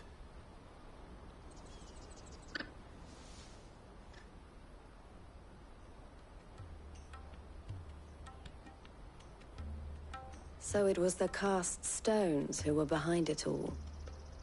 Theo told me he'd been on their trail. And their demise solves 3 problems at a stroke. That of the pickpockets, the bandits pulling their strings, and the passes they were stealing. I only hope yours is among the items you recovered. Only time and Theo's return will tell. Speaking of whom, welcome home, dear brother. You are too kind, Eloise. Here, Clive. Goods' pass. Ask him to keep a closer eye on it from now on, would you? I will.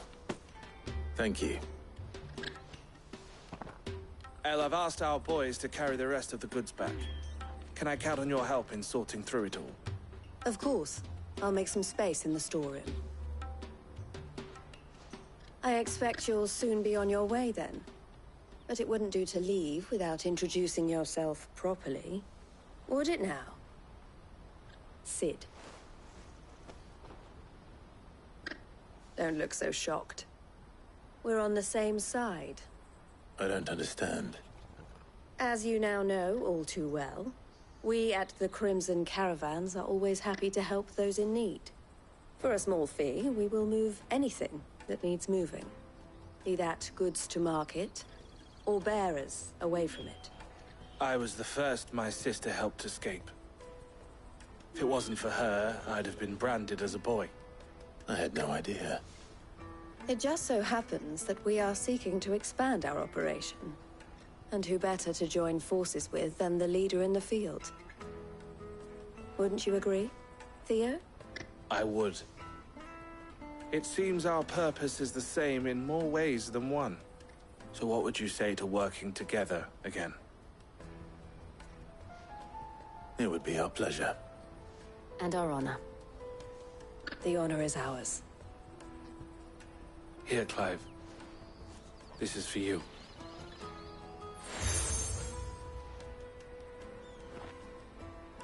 What is it? El has friends in high places, while I have associates in, lower ones. That mark is proof that you're a friend to us both.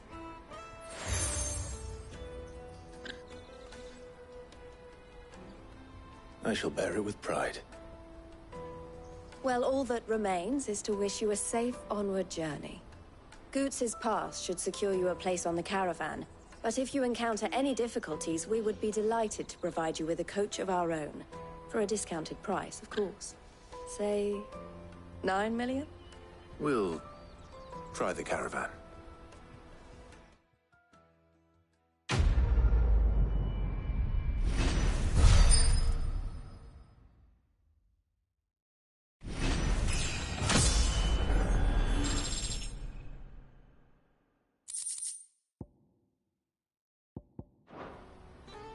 Right then. Let's get this back to Goots. And then it's on to the Dominion. Out of my sight, wretch!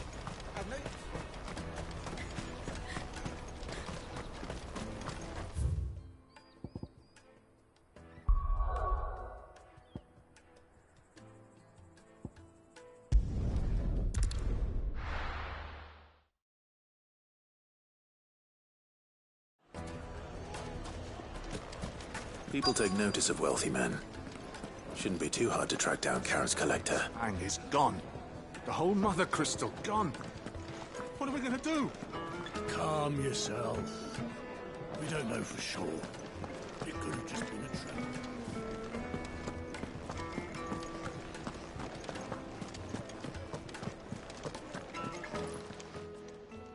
My reputation will be ruined! Ruined! Calm yourself, Lord Ignac, I beg of you, before you do yourself a mischief. Pardon the intrusion, but... Out! Get out! I paid for these rooms so I wouldn't be disturbed. Leave me be! Please, allow me to apologize. His lordship is going through a difficult time, and he's never been fond of guests arriving unannounced. Radim! Get rid of the filthy oaf this instant! Very good, Lord Ignac. Would you mind stepping outside for a moment?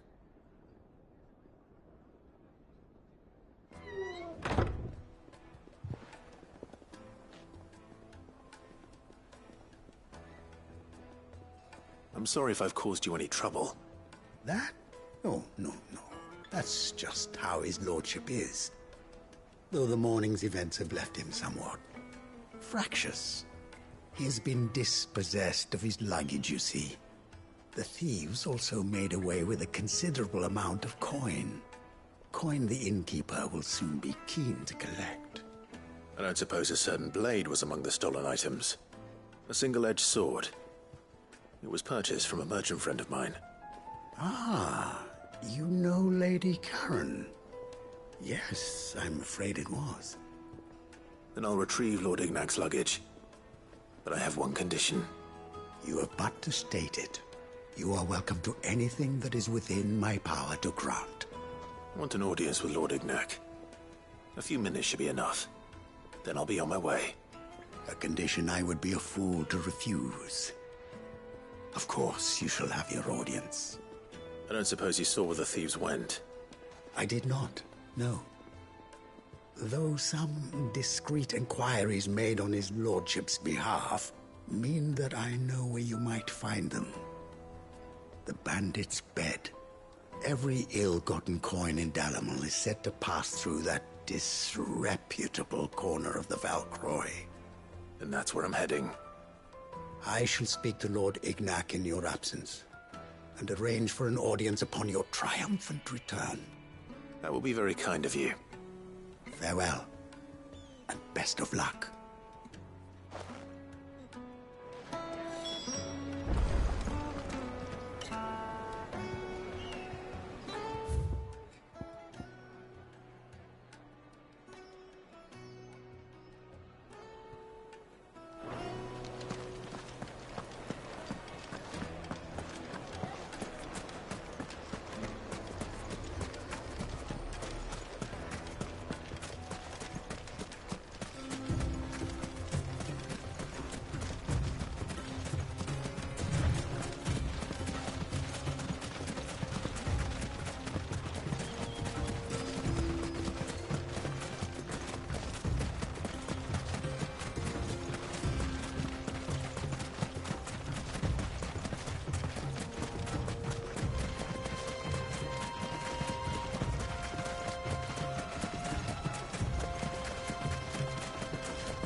not alone.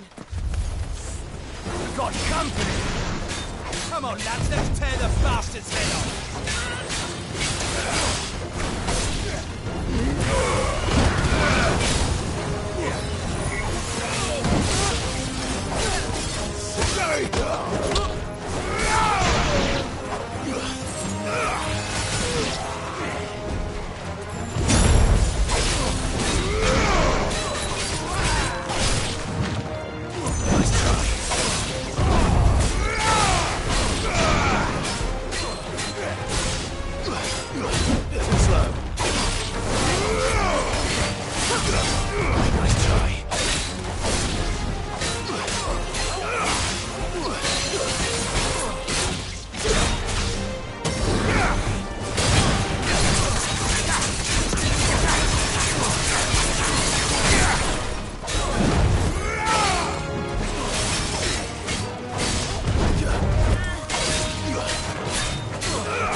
This must be Ignac's luggage.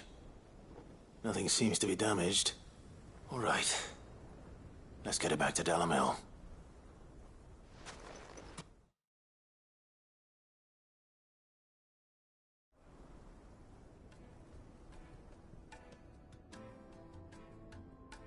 I hear I have you to thank for the return of my effects. What shall I call you, my good man? Wyvern. Glad to make your acquaintance. A formidable name indeed. Well, Wyvern, I appear to be in your debt.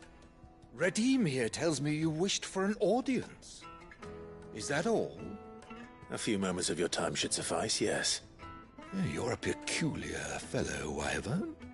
All right, speak. Master Wyvern was wondering if you could tell him about a certain single-edged sword you recently acquired. Oh, a true work of art, that one. Karen drove me hard on the price, but I would have sold her Radim here to get my hands on that sword. It was made in the Outer Isles, far beyond the Twins, and is used exclusively by the practitioners of a unique school of swordsmanship. They believe no combat should ever exceed a single strike, and hone their blades to such perfection that none ever does. Each sword is made for that one perfect stroke, and for that stroke only. They crack upon a second blow. There's a brutal sort of beauty to it, really. But how do they hone such an edge? Fine question. Why, they use a whetstone, of course. Whetstones, rather. A whole array of them, ranging from the coarse to the fine. 10,000 licks with the sharpening stone, then 10,000 more. But it is the final stone which lends the blade its legendary sharpness. A mineral quite foreign to this great realm of ours. And that is the key. The secret ingredient. Wyvern, it occurs to me that my little lecture is hardly equal to services rendered. Take this, together with my regards. The very stone of which I spoke, far rarer among collectors than even the blade itself, and a far more fitting payment. Thank you. Pardon the intrusion, my lordship. However, it is long past time we prepared ourselves to depart. So it is. I am locked in bitter competition with a rival collector of curiosities. I am one step ahead of the unscrupulous scoundrel, but he is hard at my heels. Are there many other collectors out there? Too many to count, but only one do I consider my nemesis. Lord Byron Rosfield. And is a perennial thorn in my side. I can imagine. Farewell, Wyvern. May our paths cross again. Radim, we mustn't dawdle.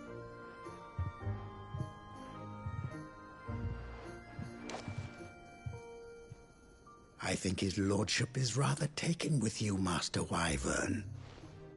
Thank you again for your assistance. Coming, my lordship. I'll be right there.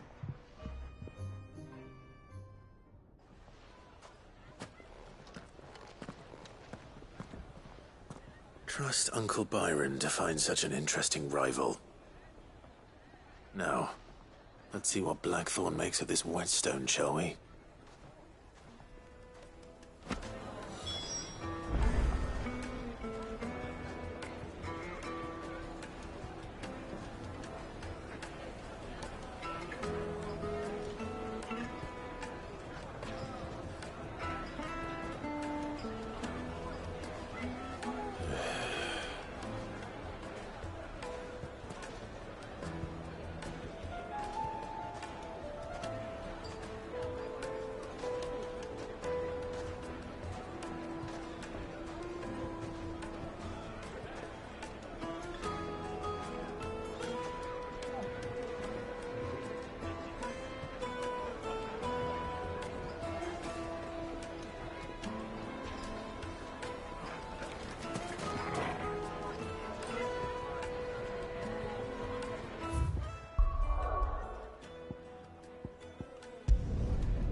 Sorry for the wait, but hopefully you'll agree it was worth it.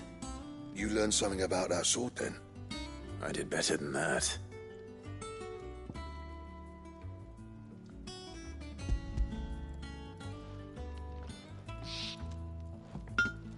A whetstone? Yes. But not one you'll find anywhere in Valisthea.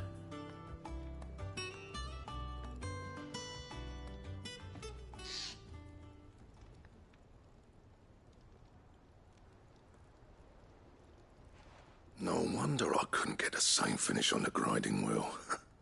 One hit and all done, eh?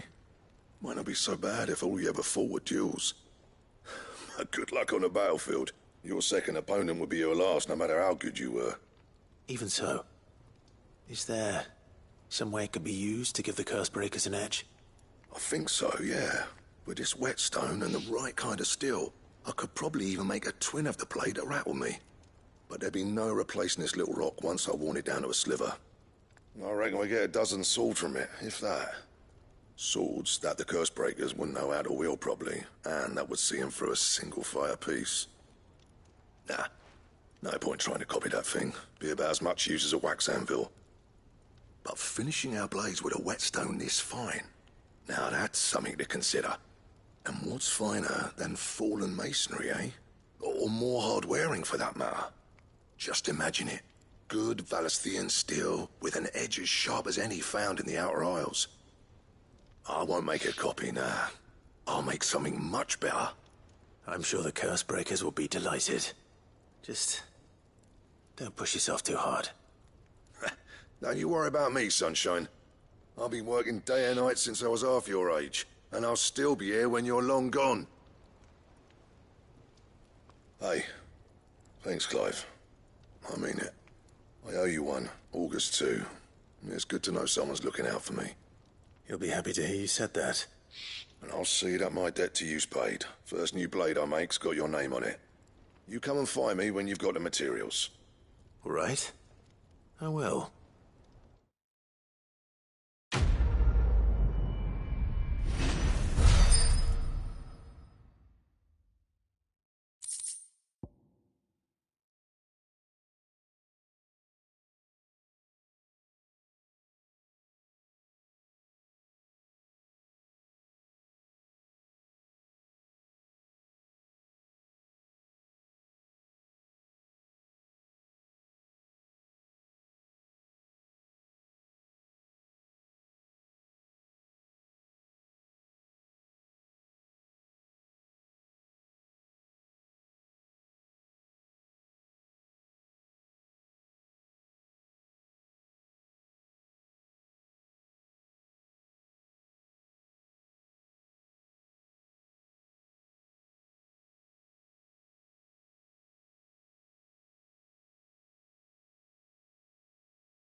Sanktfordian, dear.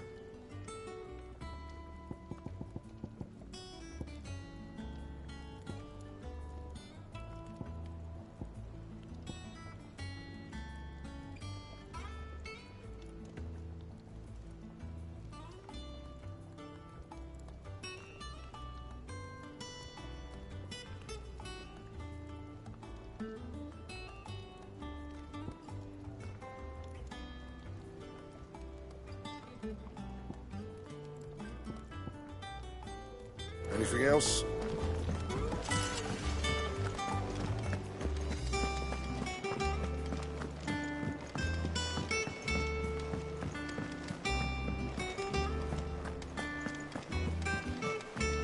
Is that the thing Tomes helped?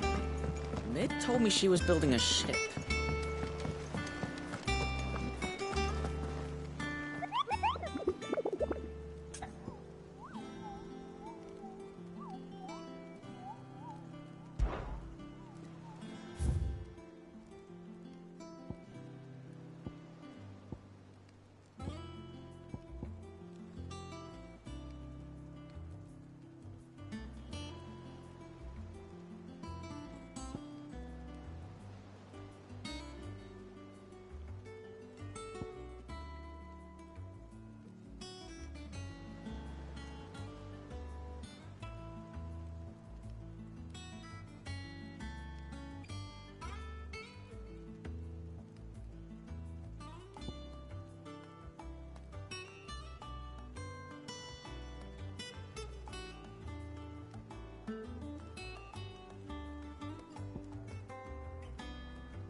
Wish I could take one of our birds.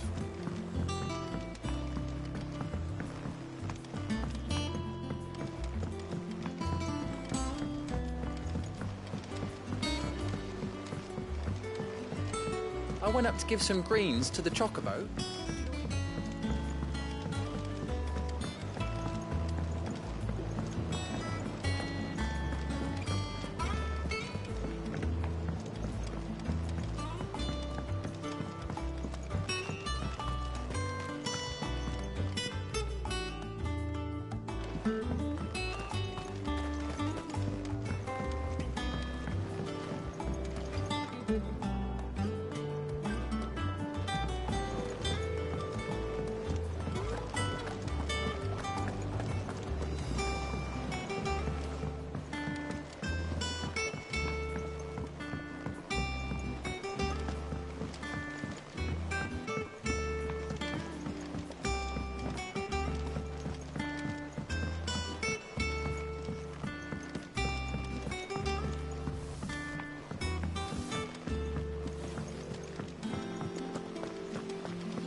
Well.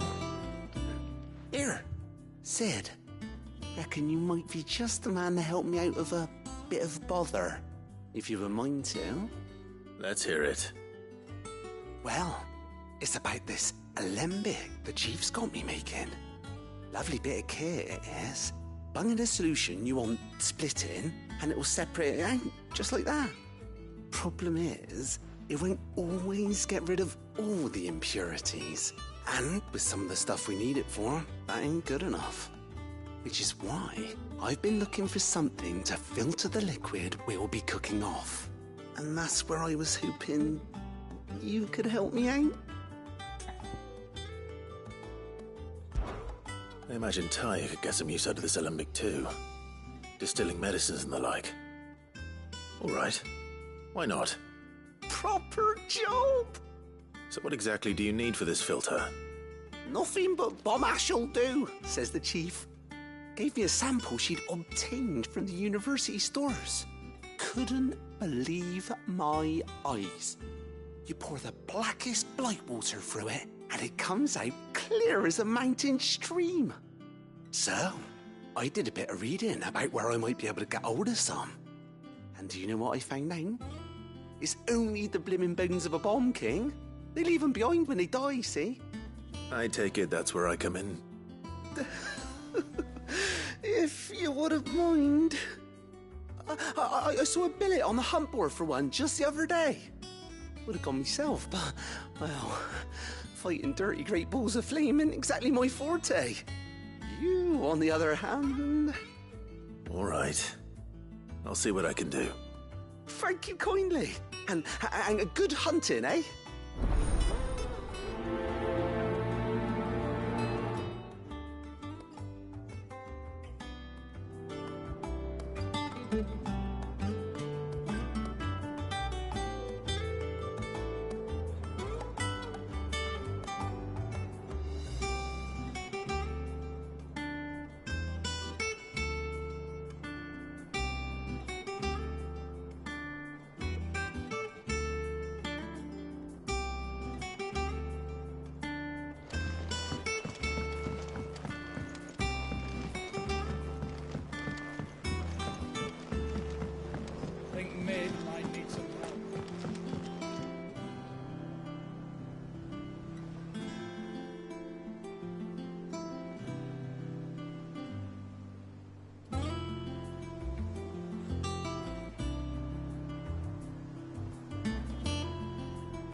them pilgers nice and chill. Look at this place.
Greetings, Your Majesty.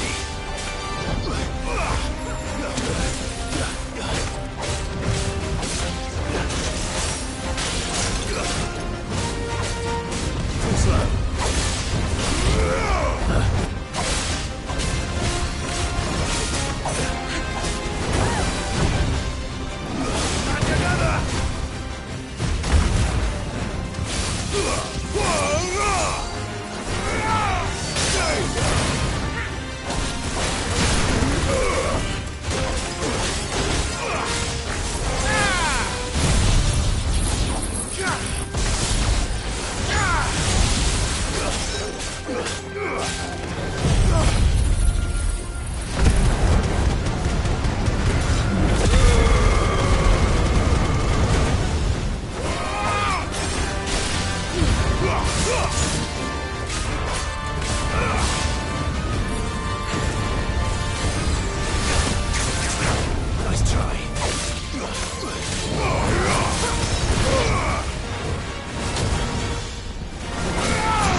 is over.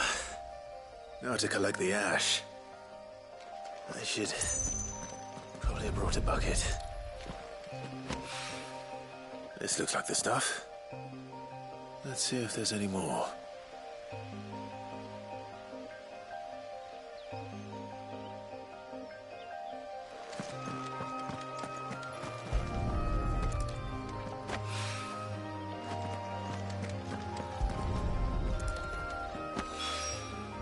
That should do it.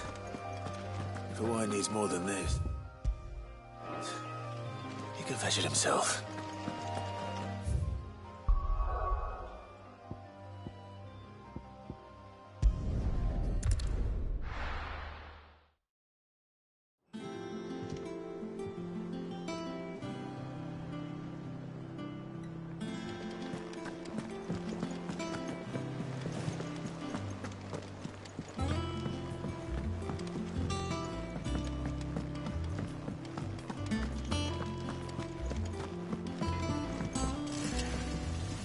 I got ya.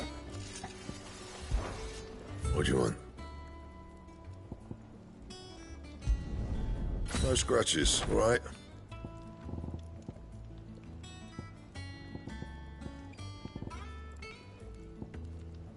That it?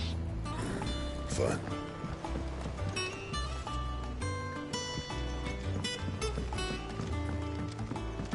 I went up to give some greens to the...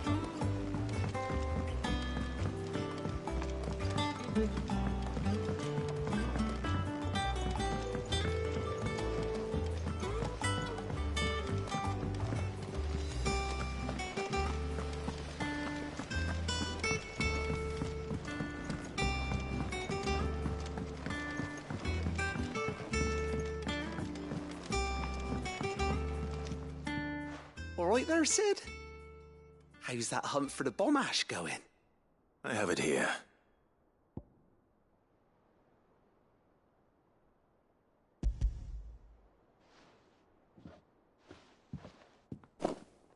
That's the stuff. And plenty of it, too. Enough to keep the alembic bubbling away for a good old while.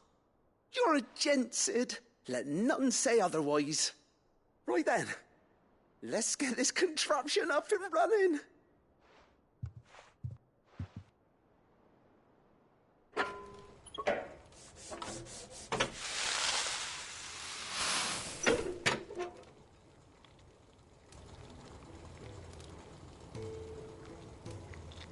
There we have it. The Telemon Alembic. And it works just like the chief said it would. Very impressive. Says the man who cut down a burning boulder. Speaking of which, I still haven't returned the favor. There's no need. The good it will do for the hideaway is reward enough. Don't be silly.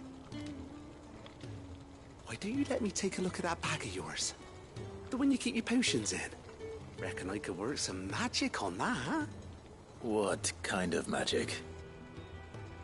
Well, we happen to have isolated a substance in our test run of the Alembic that I reckon will make even the toughest leather supple as anything. Thought we might use it to breathe new life into old boots and the like. Save the hideaway a few gil. Ah, I reckon if we slap a bit on your bag, it'll loosen it up enough for you to squeeze in a bottle or two more. Well, it can't hurt to try, I suppose. That's the spirit. Leave it with me. I'll only be a mo.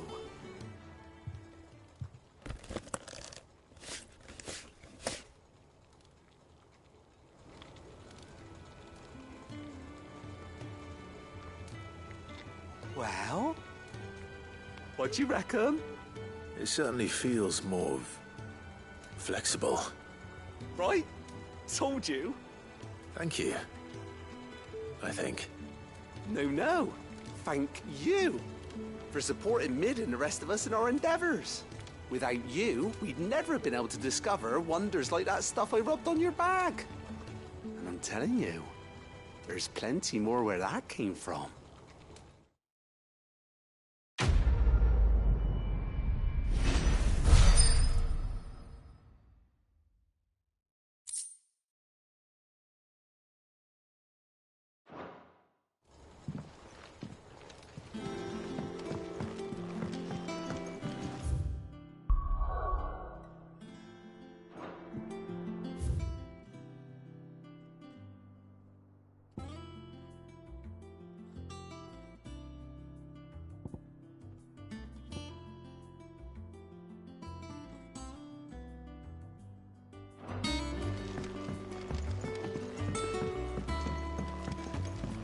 think Mid might need some help.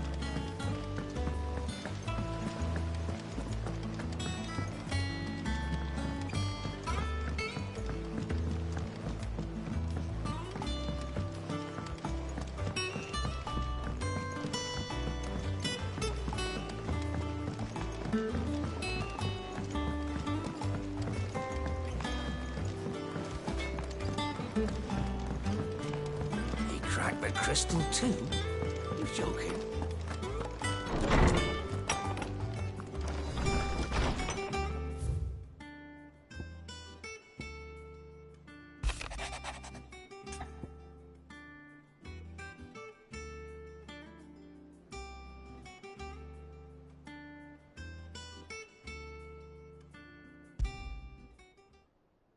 What could be wrong with Torgor? He seemed well enough when I last saw him.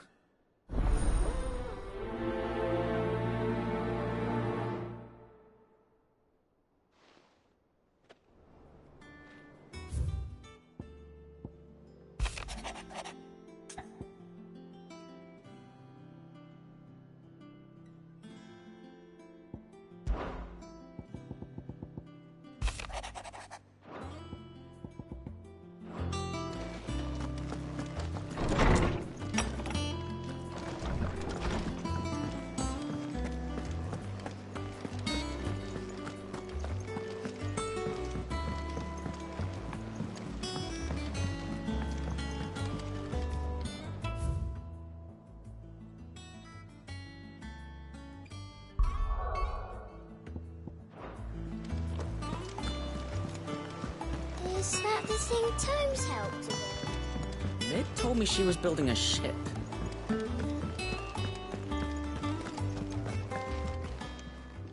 Oh, I wasn't expecting you back so soon.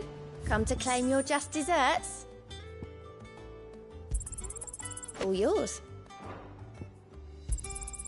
You earned this.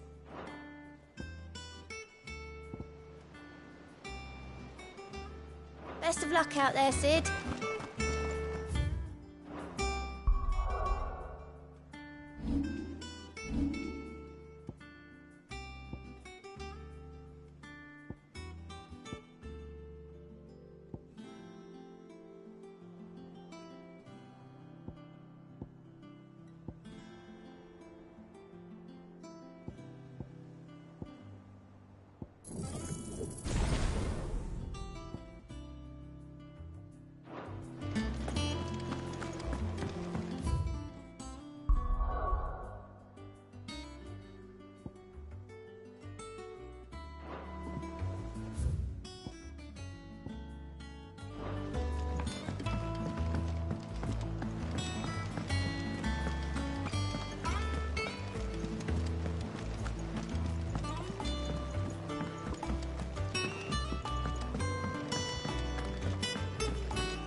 Out of my sight, wretch.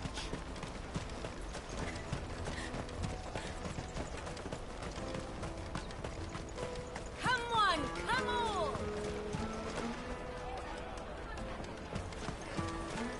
Caravan stops next. Juicy pears! Slake your thirst without a crystal. What I really want to be is Here you are, Good. Try not to lose it again.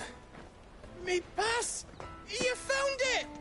Oh, thank you so much. Nan would have killed me if I'd come back without it. I'll have to say thanks to Elle and Theo, too. So should you, Hansa. You and your friends don't have to steal anymore. If anyone threatens you again, you know who to turn to. We do. And we already have. Miss Elle's given us a job shifting the chocobo shit out the stables. It's hard work, and the pay isn't half what we got from the Stones. But if we stick at it, we'll keep ourselves fit.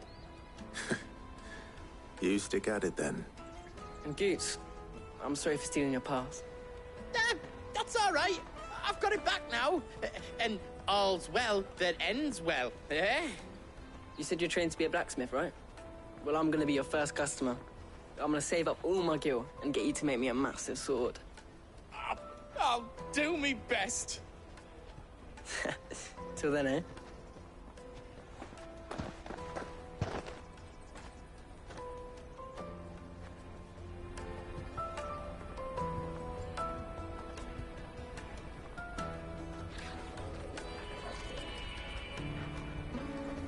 All right.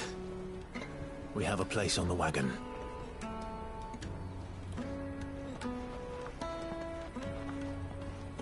Remember, Goots, we're mercenaries.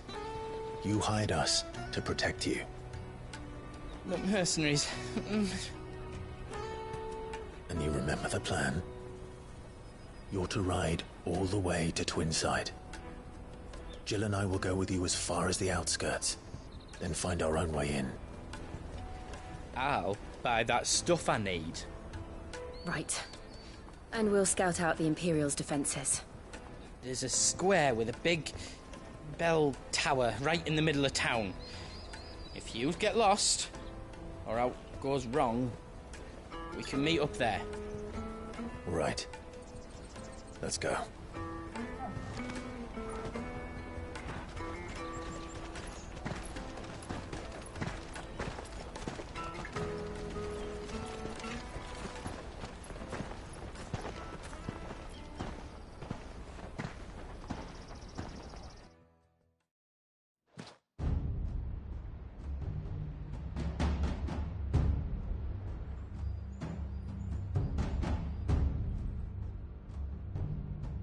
I see.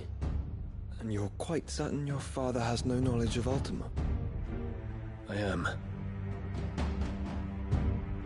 I have no difficulty believing a sinister force has come to exert an influence on Sanbreque.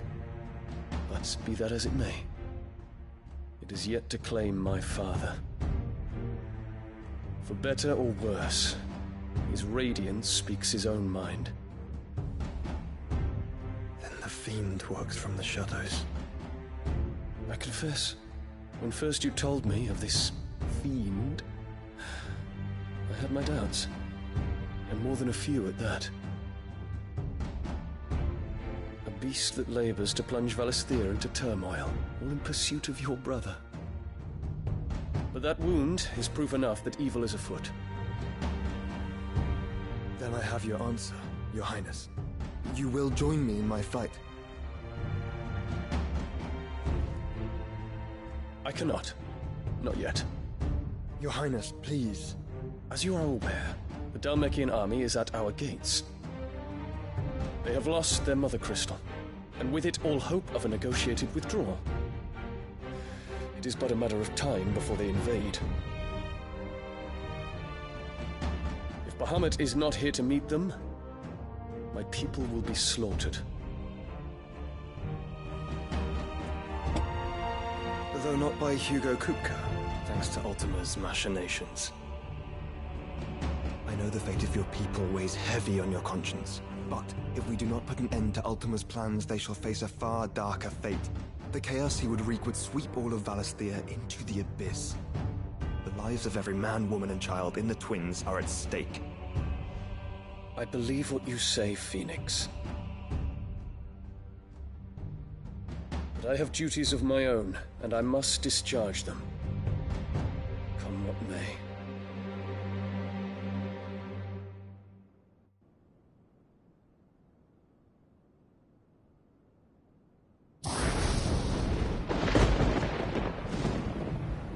What do you know of my blood?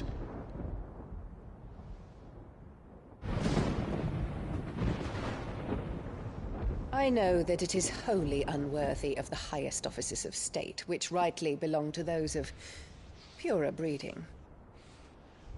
Alas. Your bloodline runs through the Oriflamme gutter, from a whore who weighed her child's worth in gil. Have you threatened my father? Of course not. I merely whispered in his ear. that his mongrel son is plotting a rebellion. What? Sylvester listens to the words of his astrologers. And they have ears too. You have been feeding them your lies! Should you remain loyal to Emperor Olivier, his radiance may yet crown your head with laurel, and not with tar. Fork-tongued witch!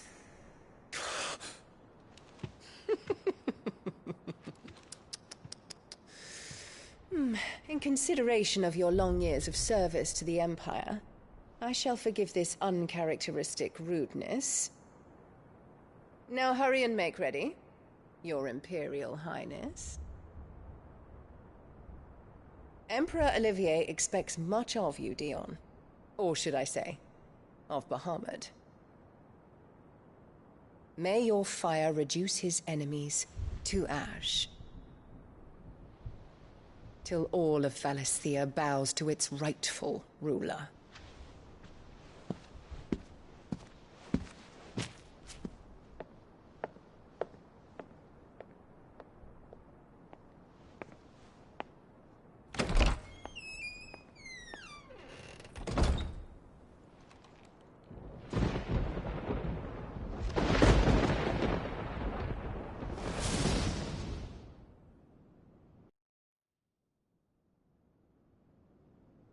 There is another darkness that has taken hold of Sanbreque.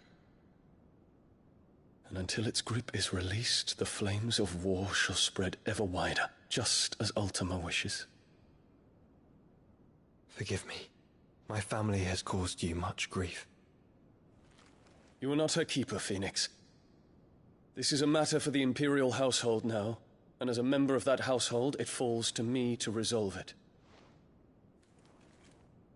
At such time as that is done, what strength I have shall be yours.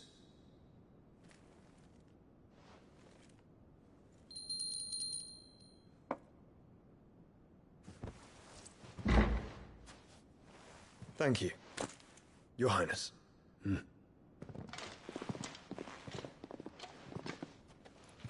us take to the skies together, and bring a new dawn to Valisthea. I should like nothing more.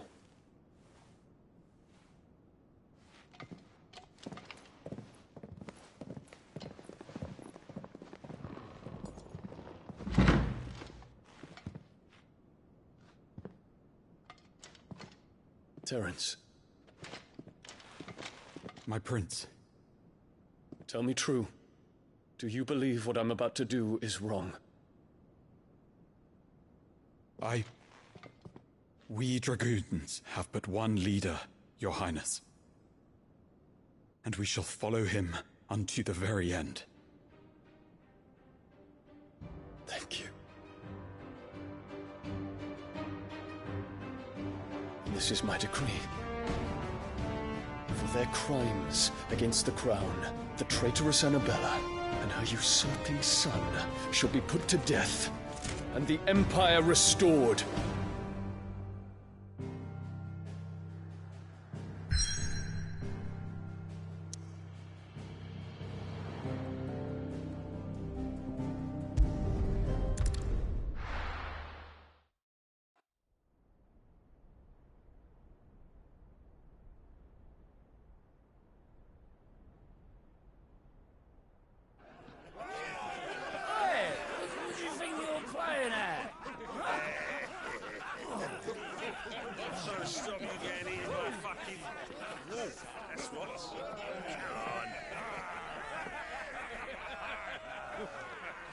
One would never guess that these people stood on the brink of war. And they're afraid. They turn to drink to forget their fears. Anything you want to forget?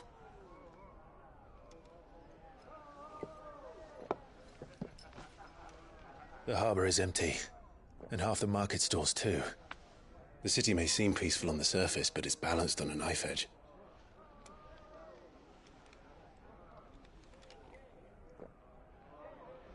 Were we to give it a nudge, it might be just the distraction we need to reach the Mother Crystal.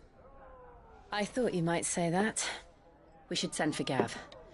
We'll need someone to keep the fires we start from going out. And we can busy ourselves scheming until he gets here. I'll send a Stolas then.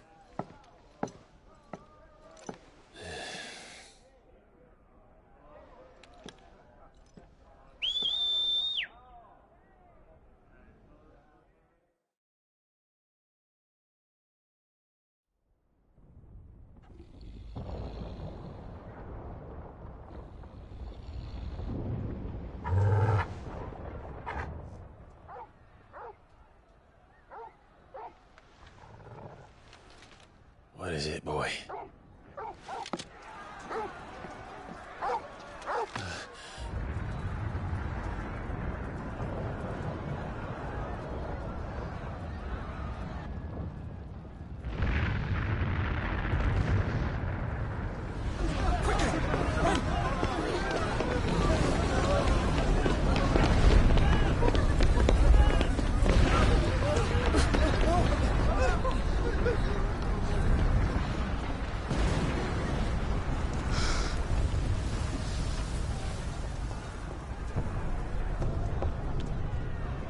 What's happening?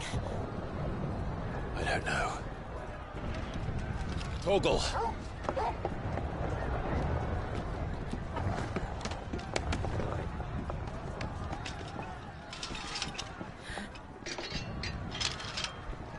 This way.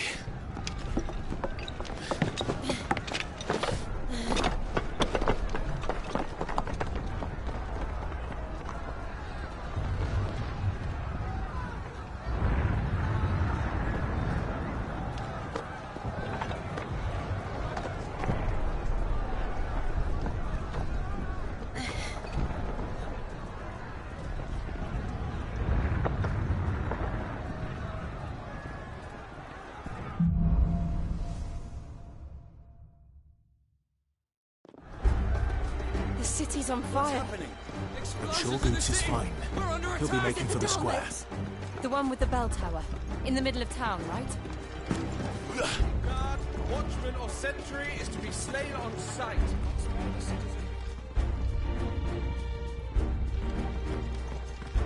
Those were Imperial Dragoons.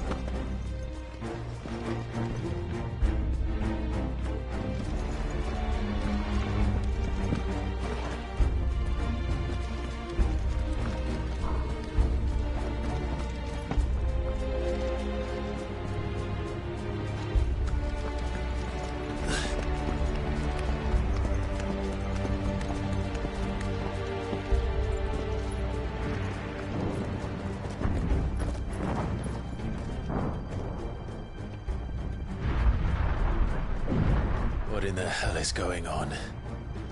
Let's go and see. Right.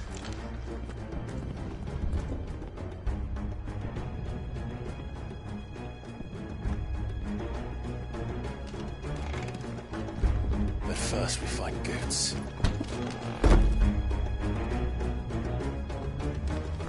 I just hope he's all right. You there! Identify yourself! Do we have to?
There's no doubt about it.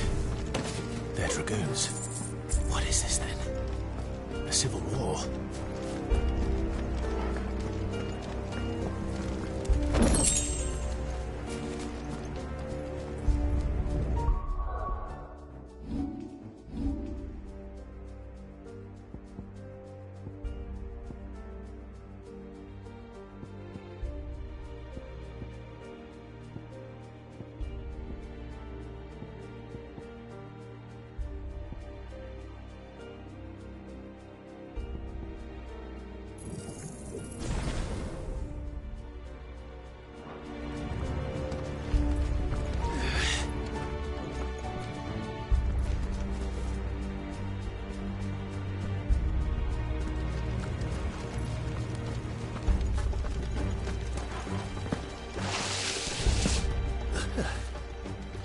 Never thought I'd be glad to fall into a sewer.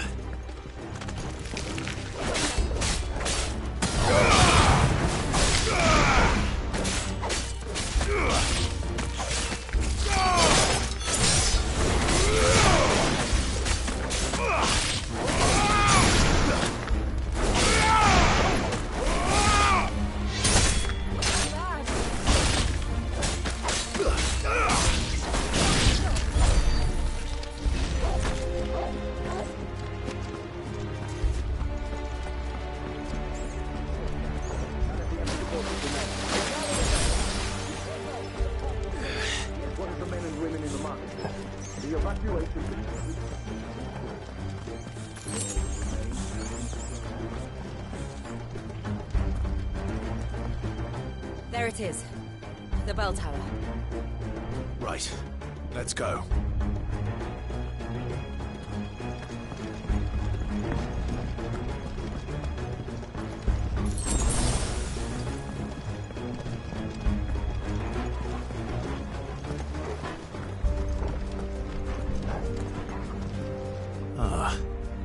goods lift.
In the name of His Highness!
None shall pass!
Too slow.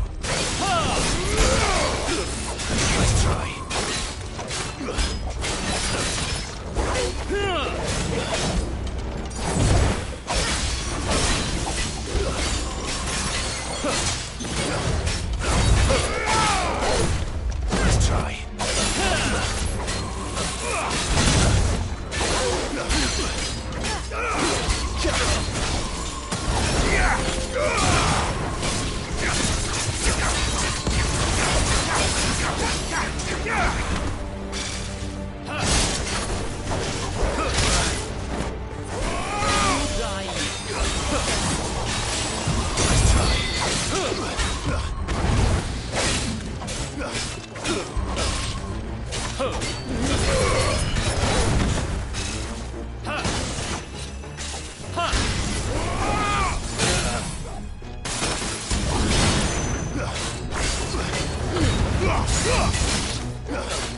Eyes on the rampart! Kill them! Stay down!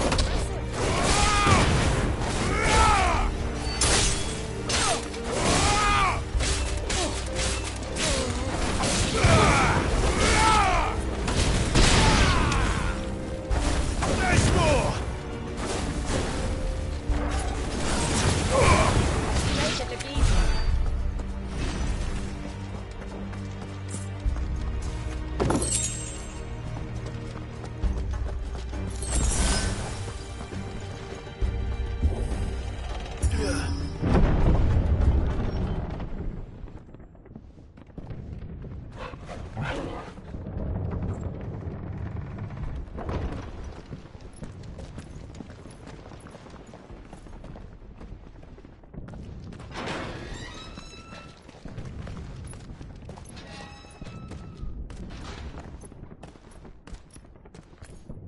Can you see him anywhere?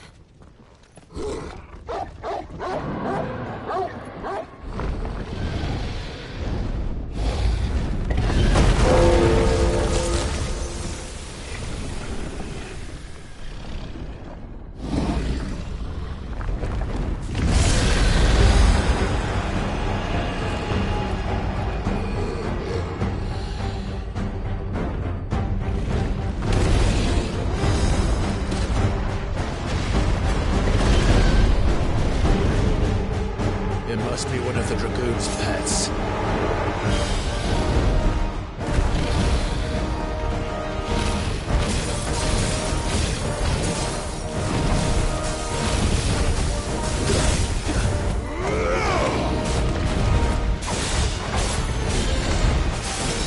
Nice try.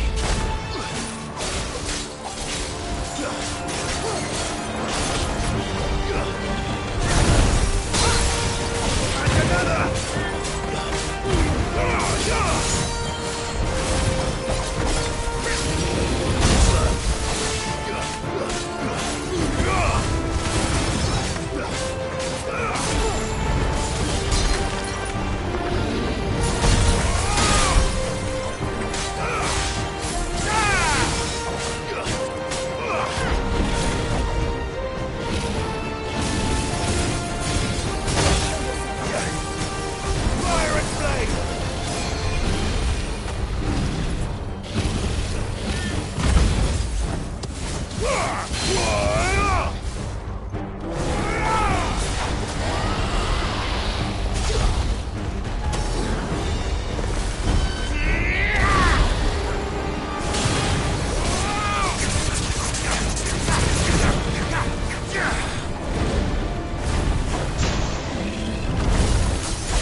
Over here, Clive! Are you alright? Goats, there you are. I didn't know there'd be a dragon. All right, let's get out of here. Oh! What now? Is that Mother Crystal's heart? What the hell is it doing up there?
Your Highness, don't do this.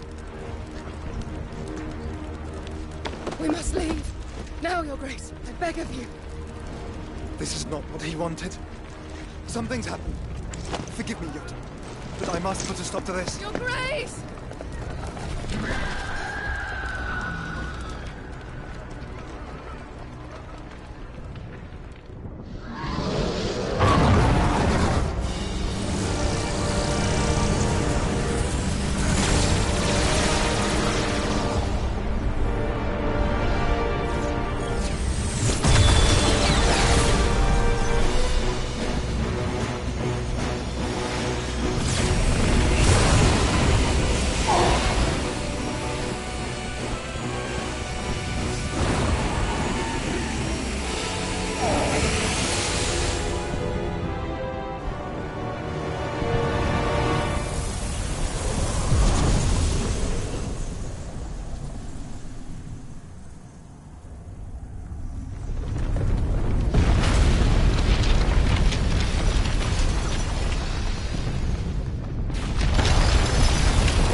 So, what do we do now, then?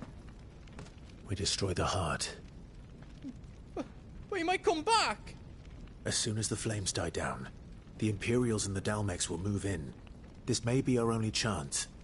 And Bahamut has gone for now. You should get as far away as you can, Goots.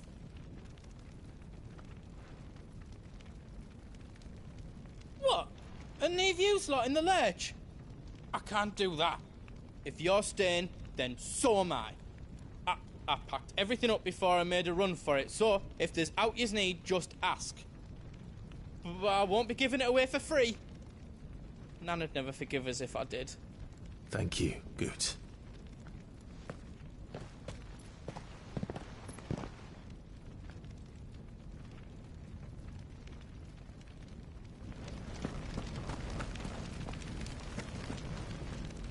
Drake's tail is right there, Clive. It's time to free Storm from the Crystal's curse. Oh, it's past time. But remember, Bahamut is still out there. And I dare say we'll be seeing him again before the night is done.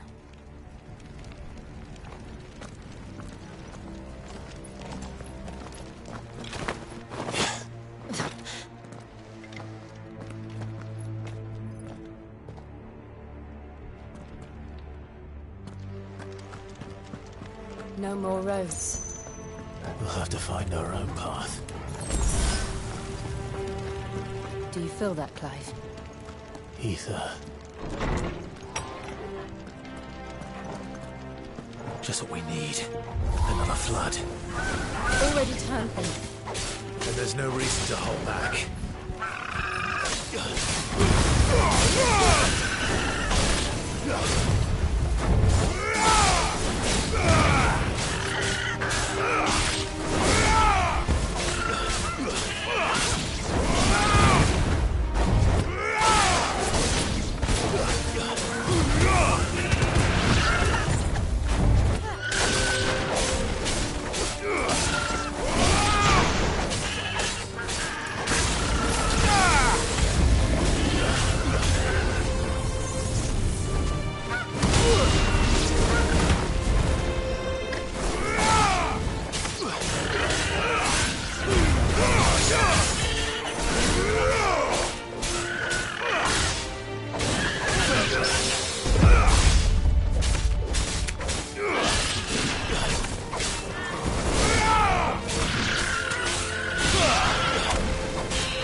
So should we.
those the council chambers? How are they still standing? I don't know.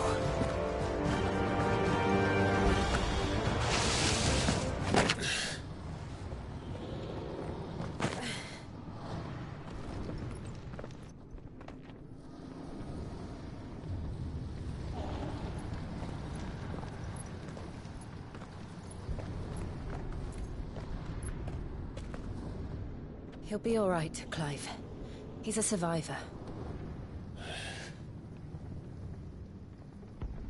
We're getting close.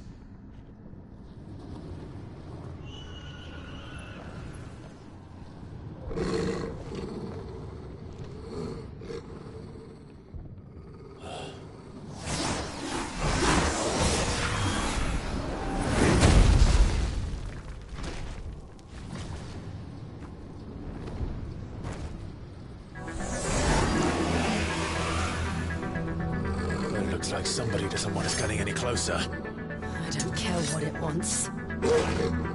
Neither do I.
to know what that is. We have to end this right now.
These beasts...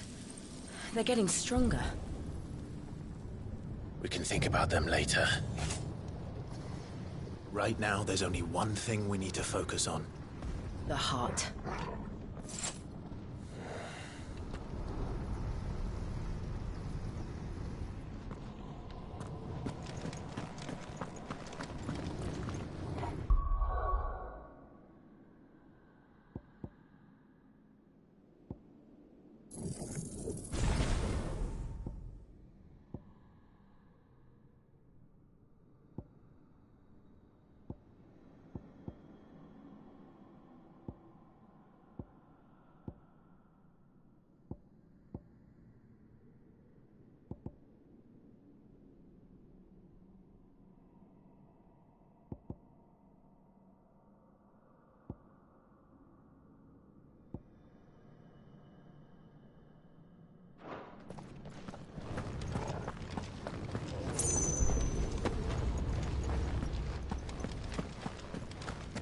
We might be able to get up through the building. It's worth a try.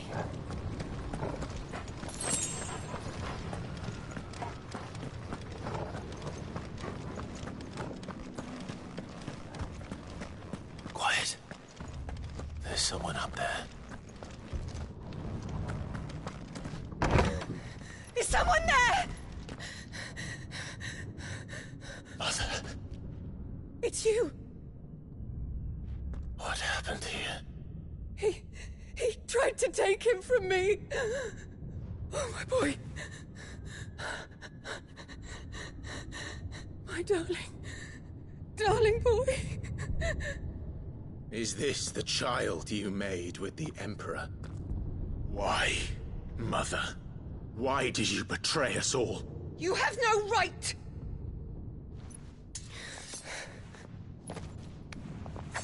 Answer him. We took you in, savage. Show some respect for those who raised you.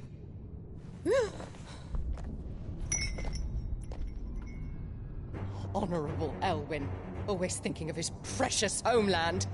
But what worth is a homeland in a world beset by the Blight? Father did not seek to protect his country. He sought to protect his people. A leader's duty is not to protect his people.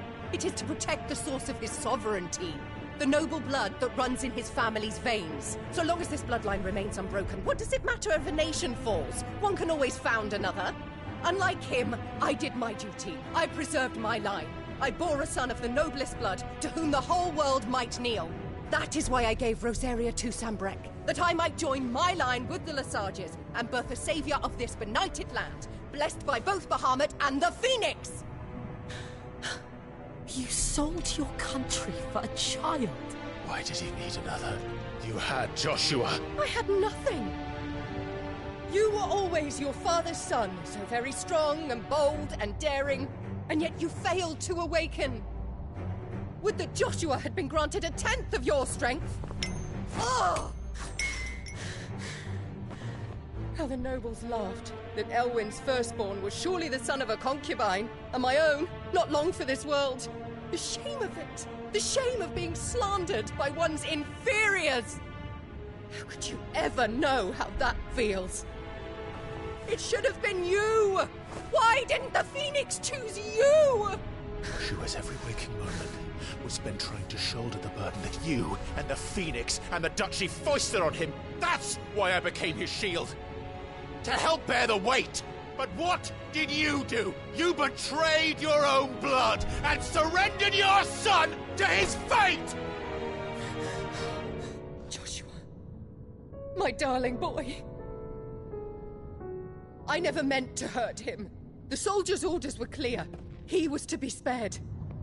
Why did you survive when the only one I truly cared for died? What? Have you not looked out of the window? Joshua is here! The Phoenix lives on! He's battling Bahamut as we speak!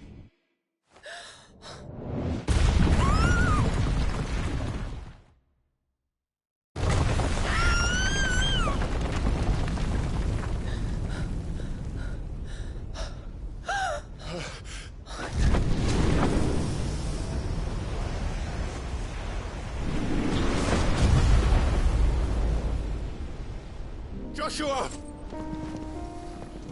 Wake up!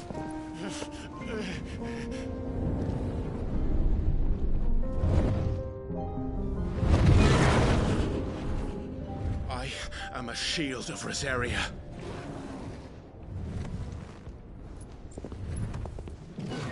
And I will do my duty. What are you...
Those things are drawing in more ether than I've ever seen.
Things are drawing in more ether than I've ever seen.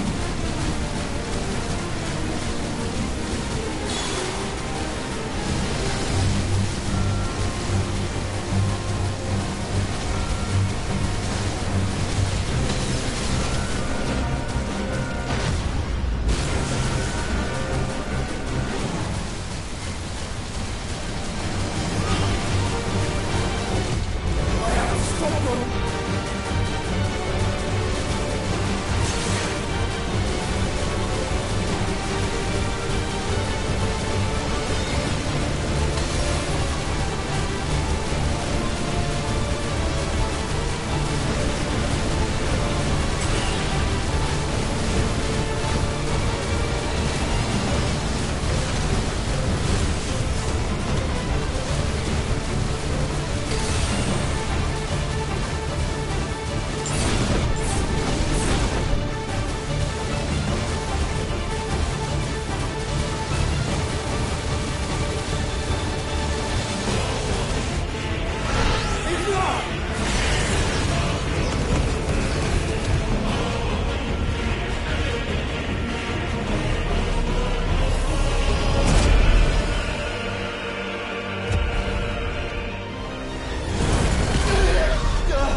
Thank the Founder.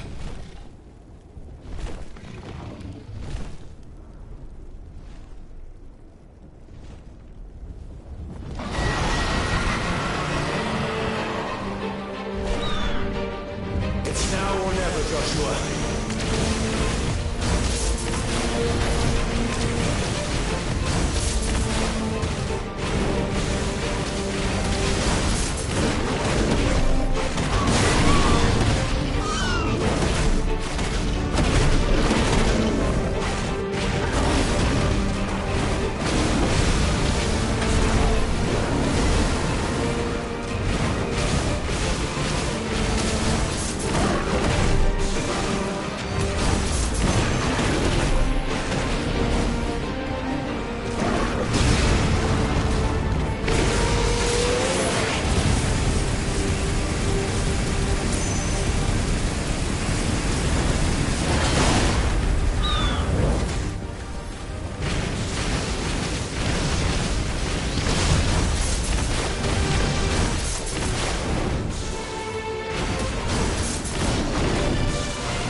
This is drinking the ether. We have to stop him.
Such power by trusting in our own.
Joshua!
Dion!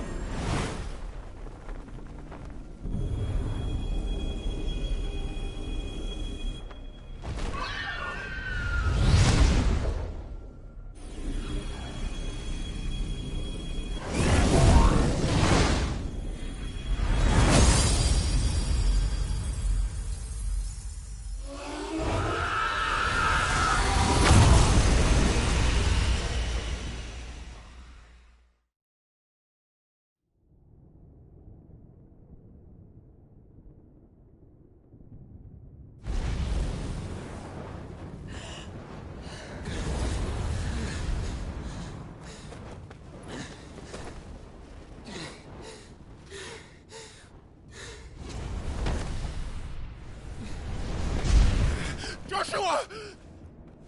Clive!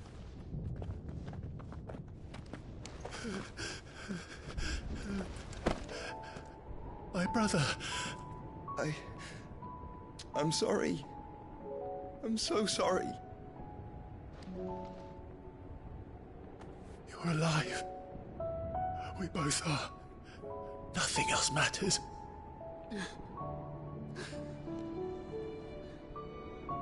I never dared hope that I would see this day.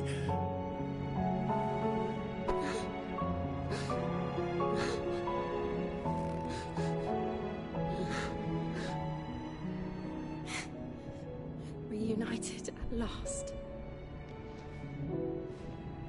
Jill.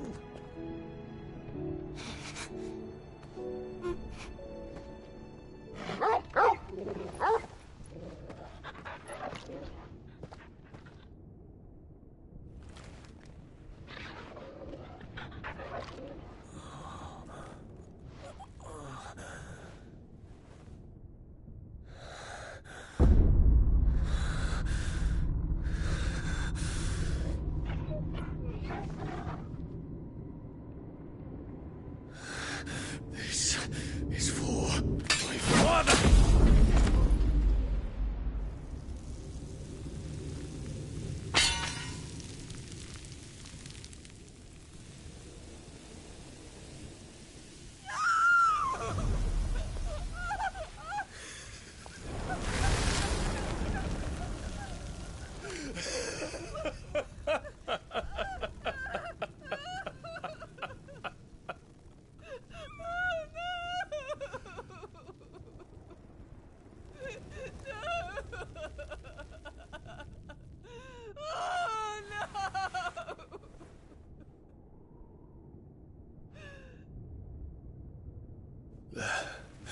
It is done. The demon that would tear our house apart is no more. Father.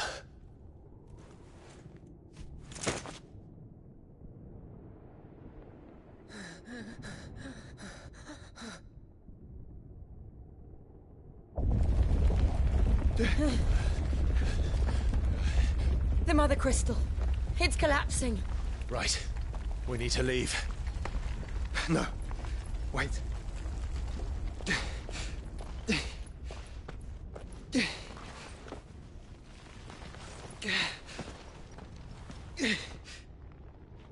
I owe him a debt. Fine.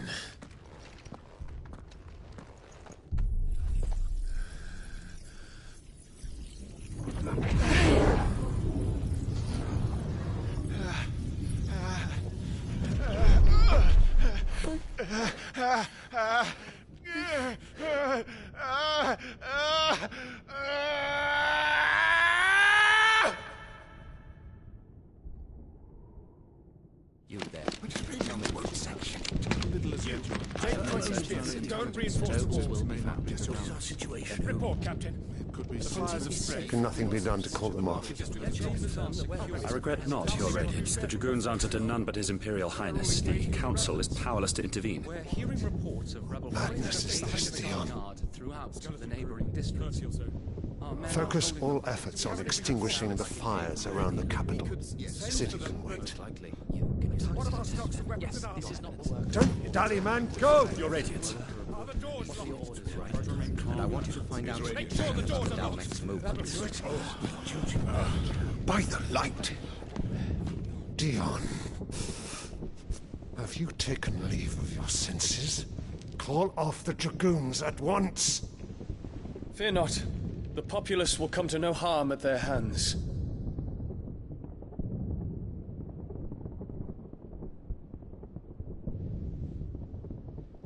I am here to save you, Father. Save me? A creeping darkness hides in the heart of Sanbreque.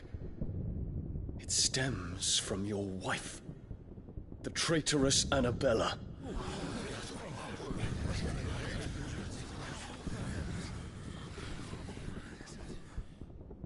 Not another word, Dion.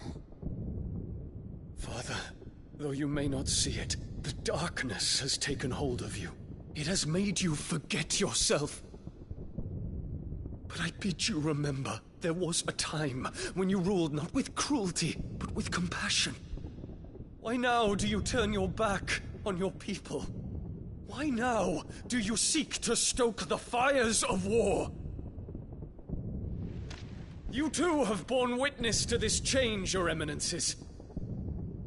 And you know, as well as I, who is responsible for it.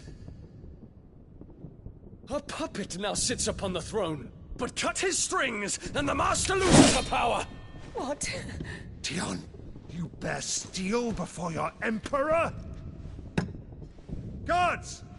Take him!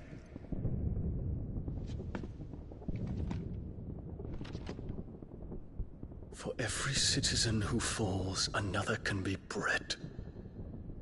For every home that burns, another can be built. Those were your words.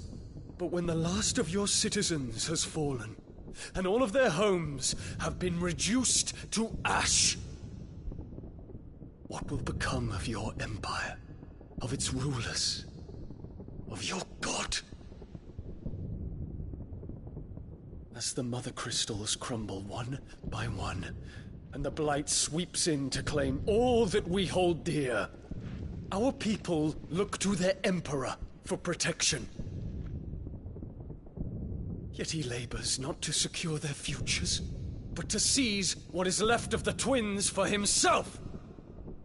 Even if it should come at the cost of everything his loyal citizens have labored to build! Dion, you must understand. A small price to pay, is it not? You've been blessed with great power, Dion.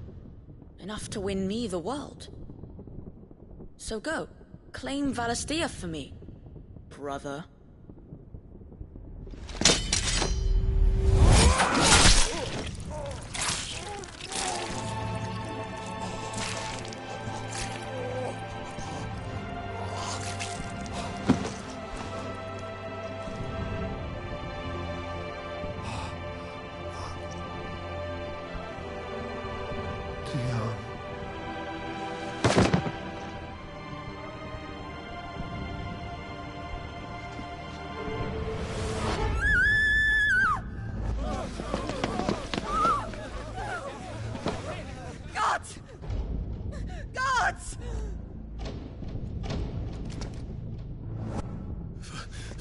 Poor father.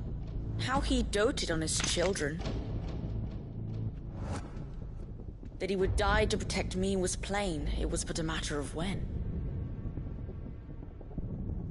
You planned this? You did well to endure so long. But you broke in the end, as I knew you would. And now Muthos approaches. Put him to the proof. I would see if he breaks. Go, Bahamut. Kinslayer.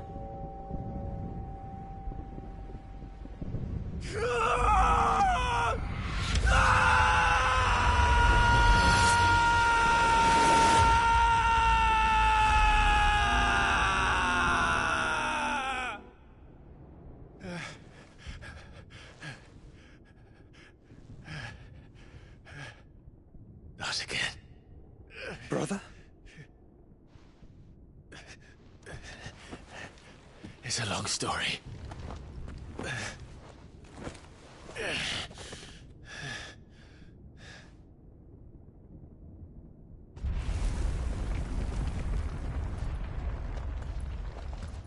You cannot stay here, Mother. Come. Take my hand.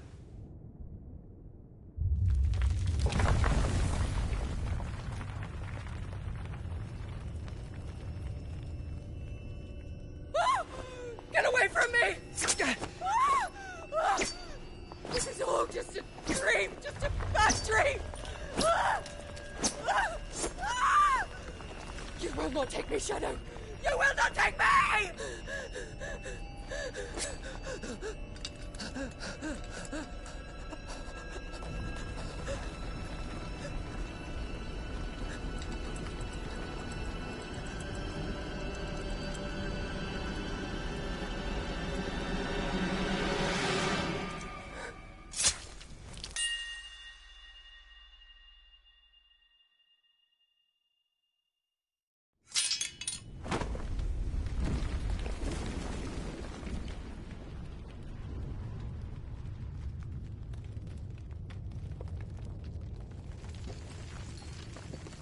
Mother.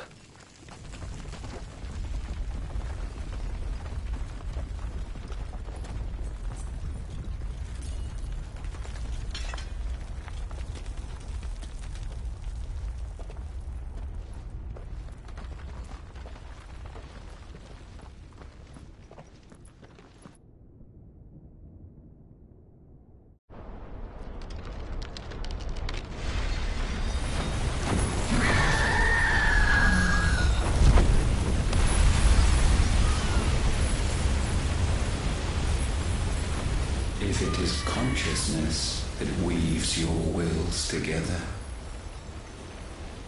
consciousness that blurs the boundary between your own will and that of others,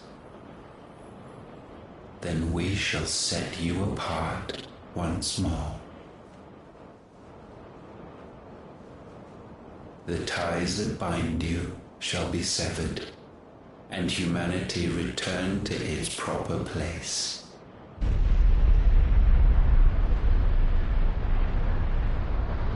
By primogenesis shall a new age of reason begin.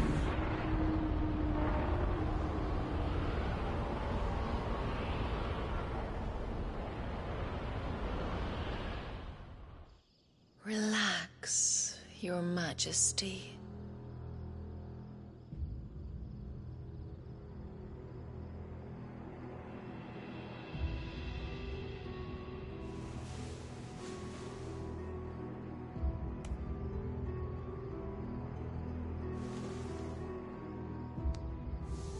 Don't you want to play? It's been a long time. If that is your wish. Men, you are as meek as all the others.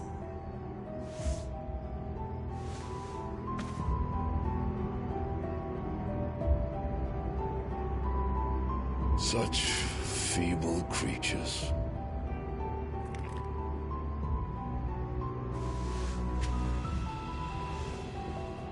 Gifted the power of icons, yet slaves to fickle emotions which usher you to your doom.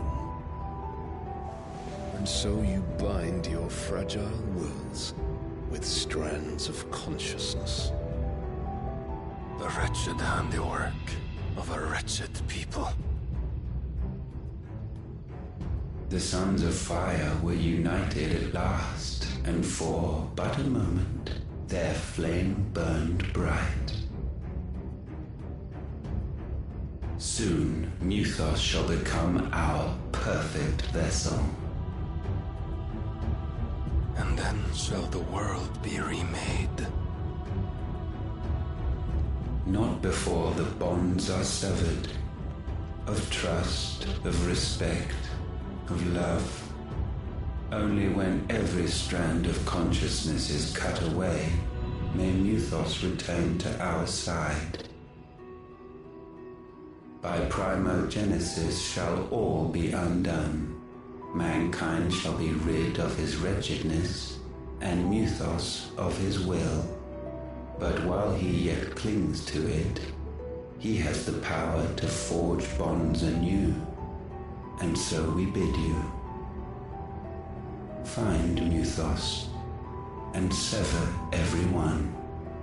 To destroy that which has no physical form, you ask the impossible. There is nothing your black blade cannot cut, Odin. We shall unite with Muthos, and bring forth a new world. So long as our vessel remains unclaimed by humanity. It shall be done, Master. My will is yours.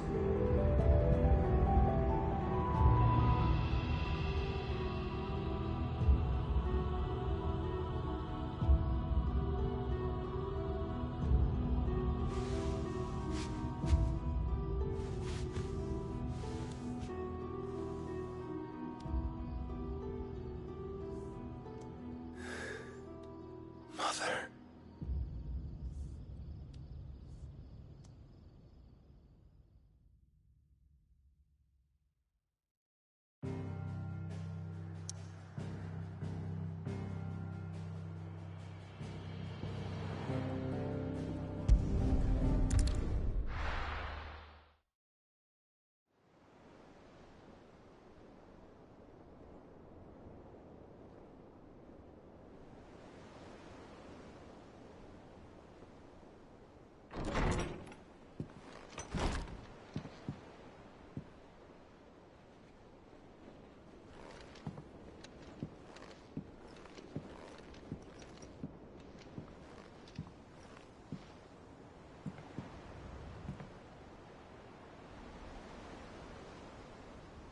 How is your brother?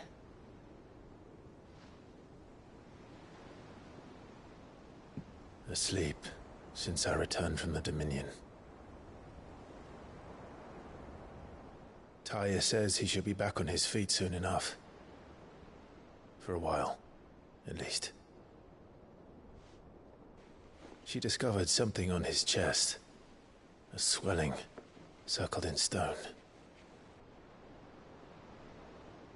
The curse.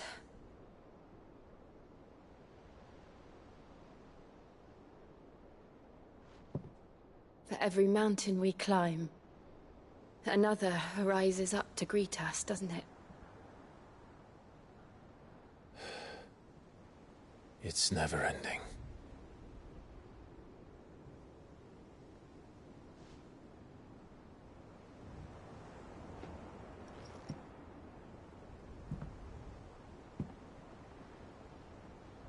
Even the sky seems to have grown tired of it all.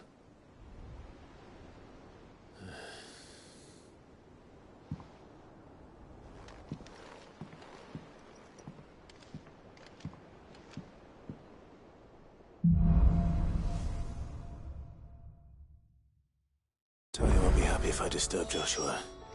While he rests, I might as well see what Otto has to say.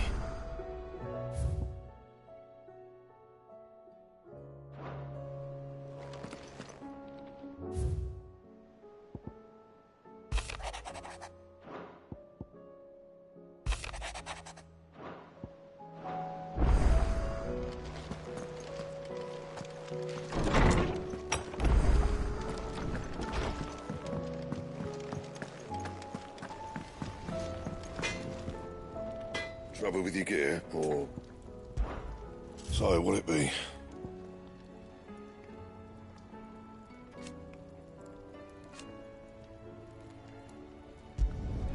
No scratches, all right?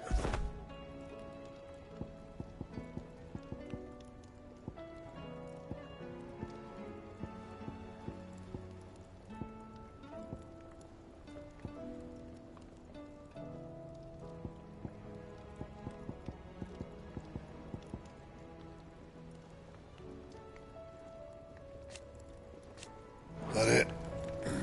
Fine.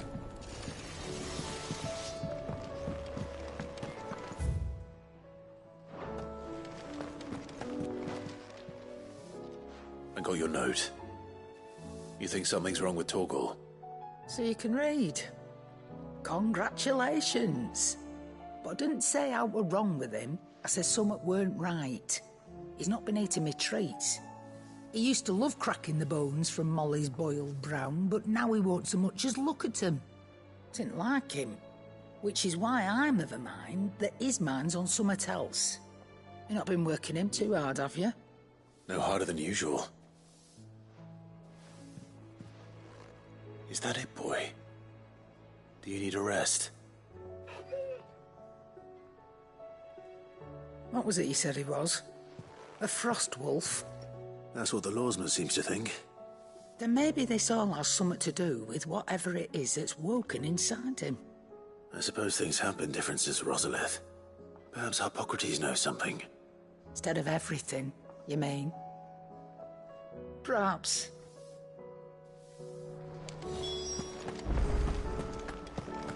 It seems the hideaway's lost its appetite.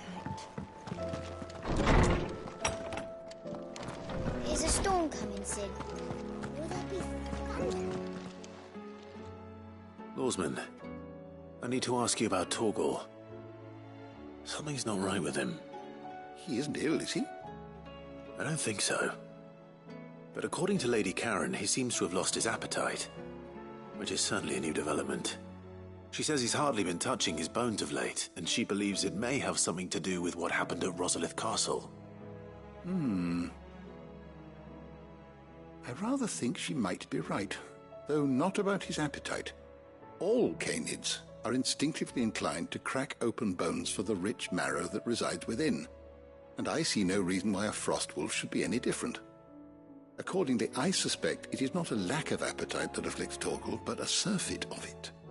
If we assume that his newfound magics require additional nourishment to sustain,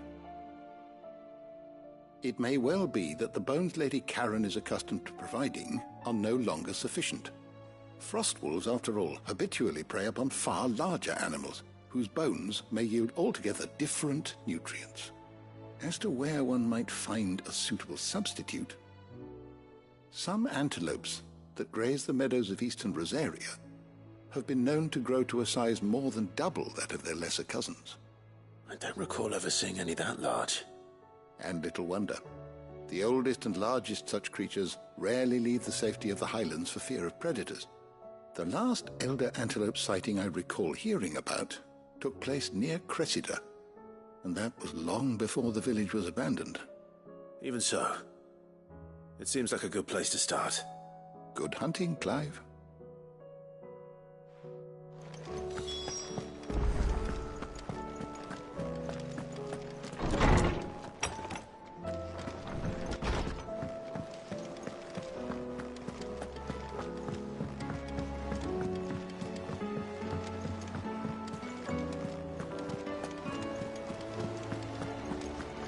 Did you see that? Tell me you saw that.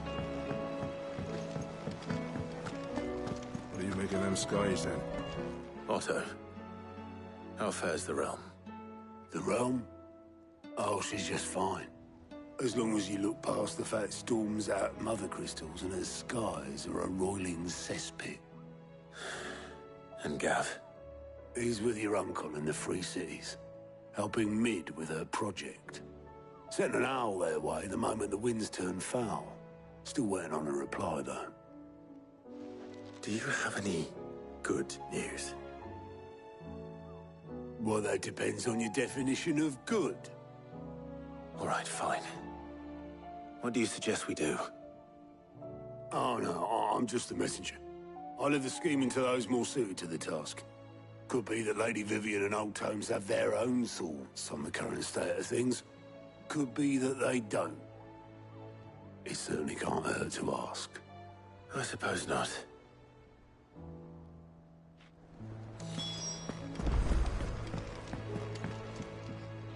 How is it that every one of your little excursions presages some inexplicable catastrophe? Not that you are to blame for the Dominion's fate. No one could have predicted the actions of the Crown Prince. I'm sorry I couldn't save your home. My countrymen are stronger than you think. A few toppled clock towers won't break their spirits. They'll be back on their feet in no time. I hope so. Look at us. Bluer than a pair of bog crabs. Tempting though it may be, sulking will not help us find a solution to this mess. You believe there's one to be found? I don't know. But I am certain we're more likely to find it if we first examine the facts.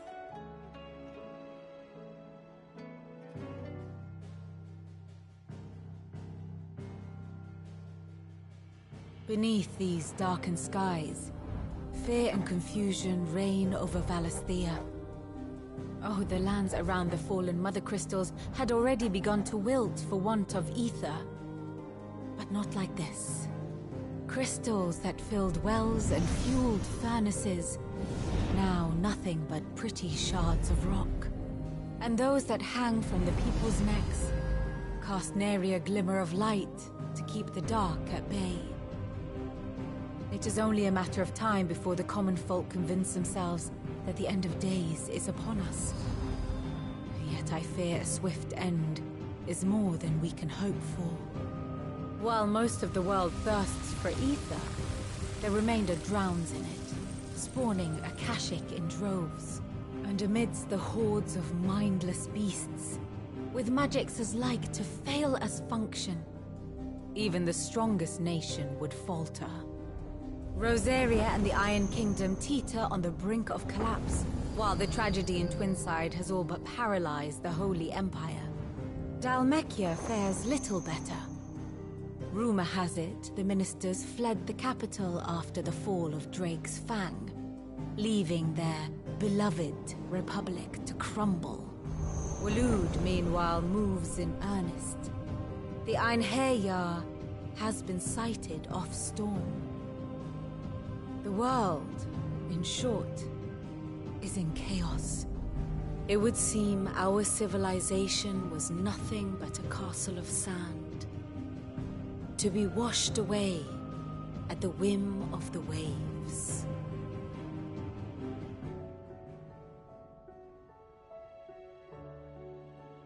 A castle of sand. Not my best flourish, but it seemed fitting. The reports I've received are considerably more blunt in their appraisal. Without the protection of their nations, it will fall to the people to defend themselves against those who would take what is theirs. Which is only ever going to end one way. Defending a farmhouse against a band of chocobo thieves is one thing, but pitchforks and palisades will do little to stall an army's advance. Should the King of Waloed deign to invade, there would be none to stop him. None but us.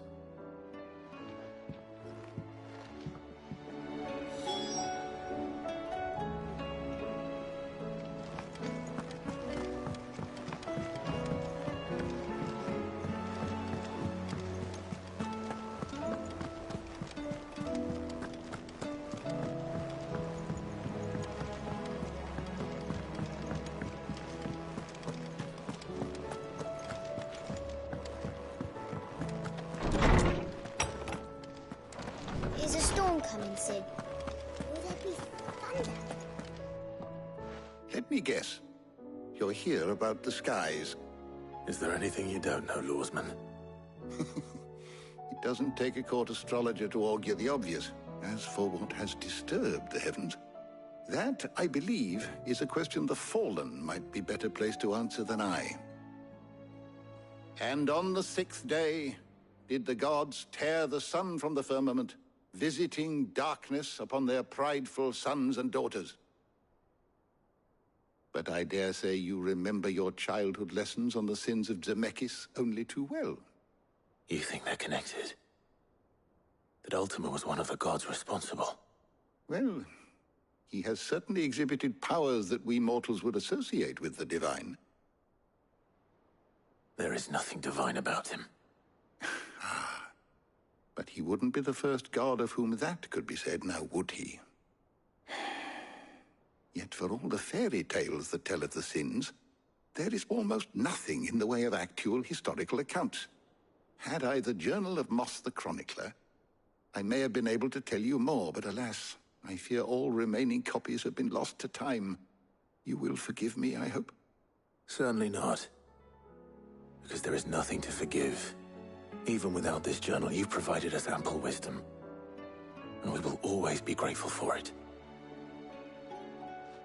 Perhaps Otto will be more inclined to share his thoughts when he hears what the others had to say.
Clive, we have a problem. Only one. That would be a first. It would. Actually, there are 3. We had as many owls arrive while you were at the shelves. Martha's got a Kashyyyk out her gates, and talk of monsters roaming the hills outside of Northreach has put the wind up Isabel and her lot. And don't forget Dalimil. Lubor says the village was raided by bandits. When it rains... It fucking pours. The Cursebreakers are spread thin, taking stock of the damage in the Dominion. And even if I could get word to all of them, I doubt they'd get here in time to make any real difference. Which means... there's only 2 people who can. Jill and I. Let them know we're on our way.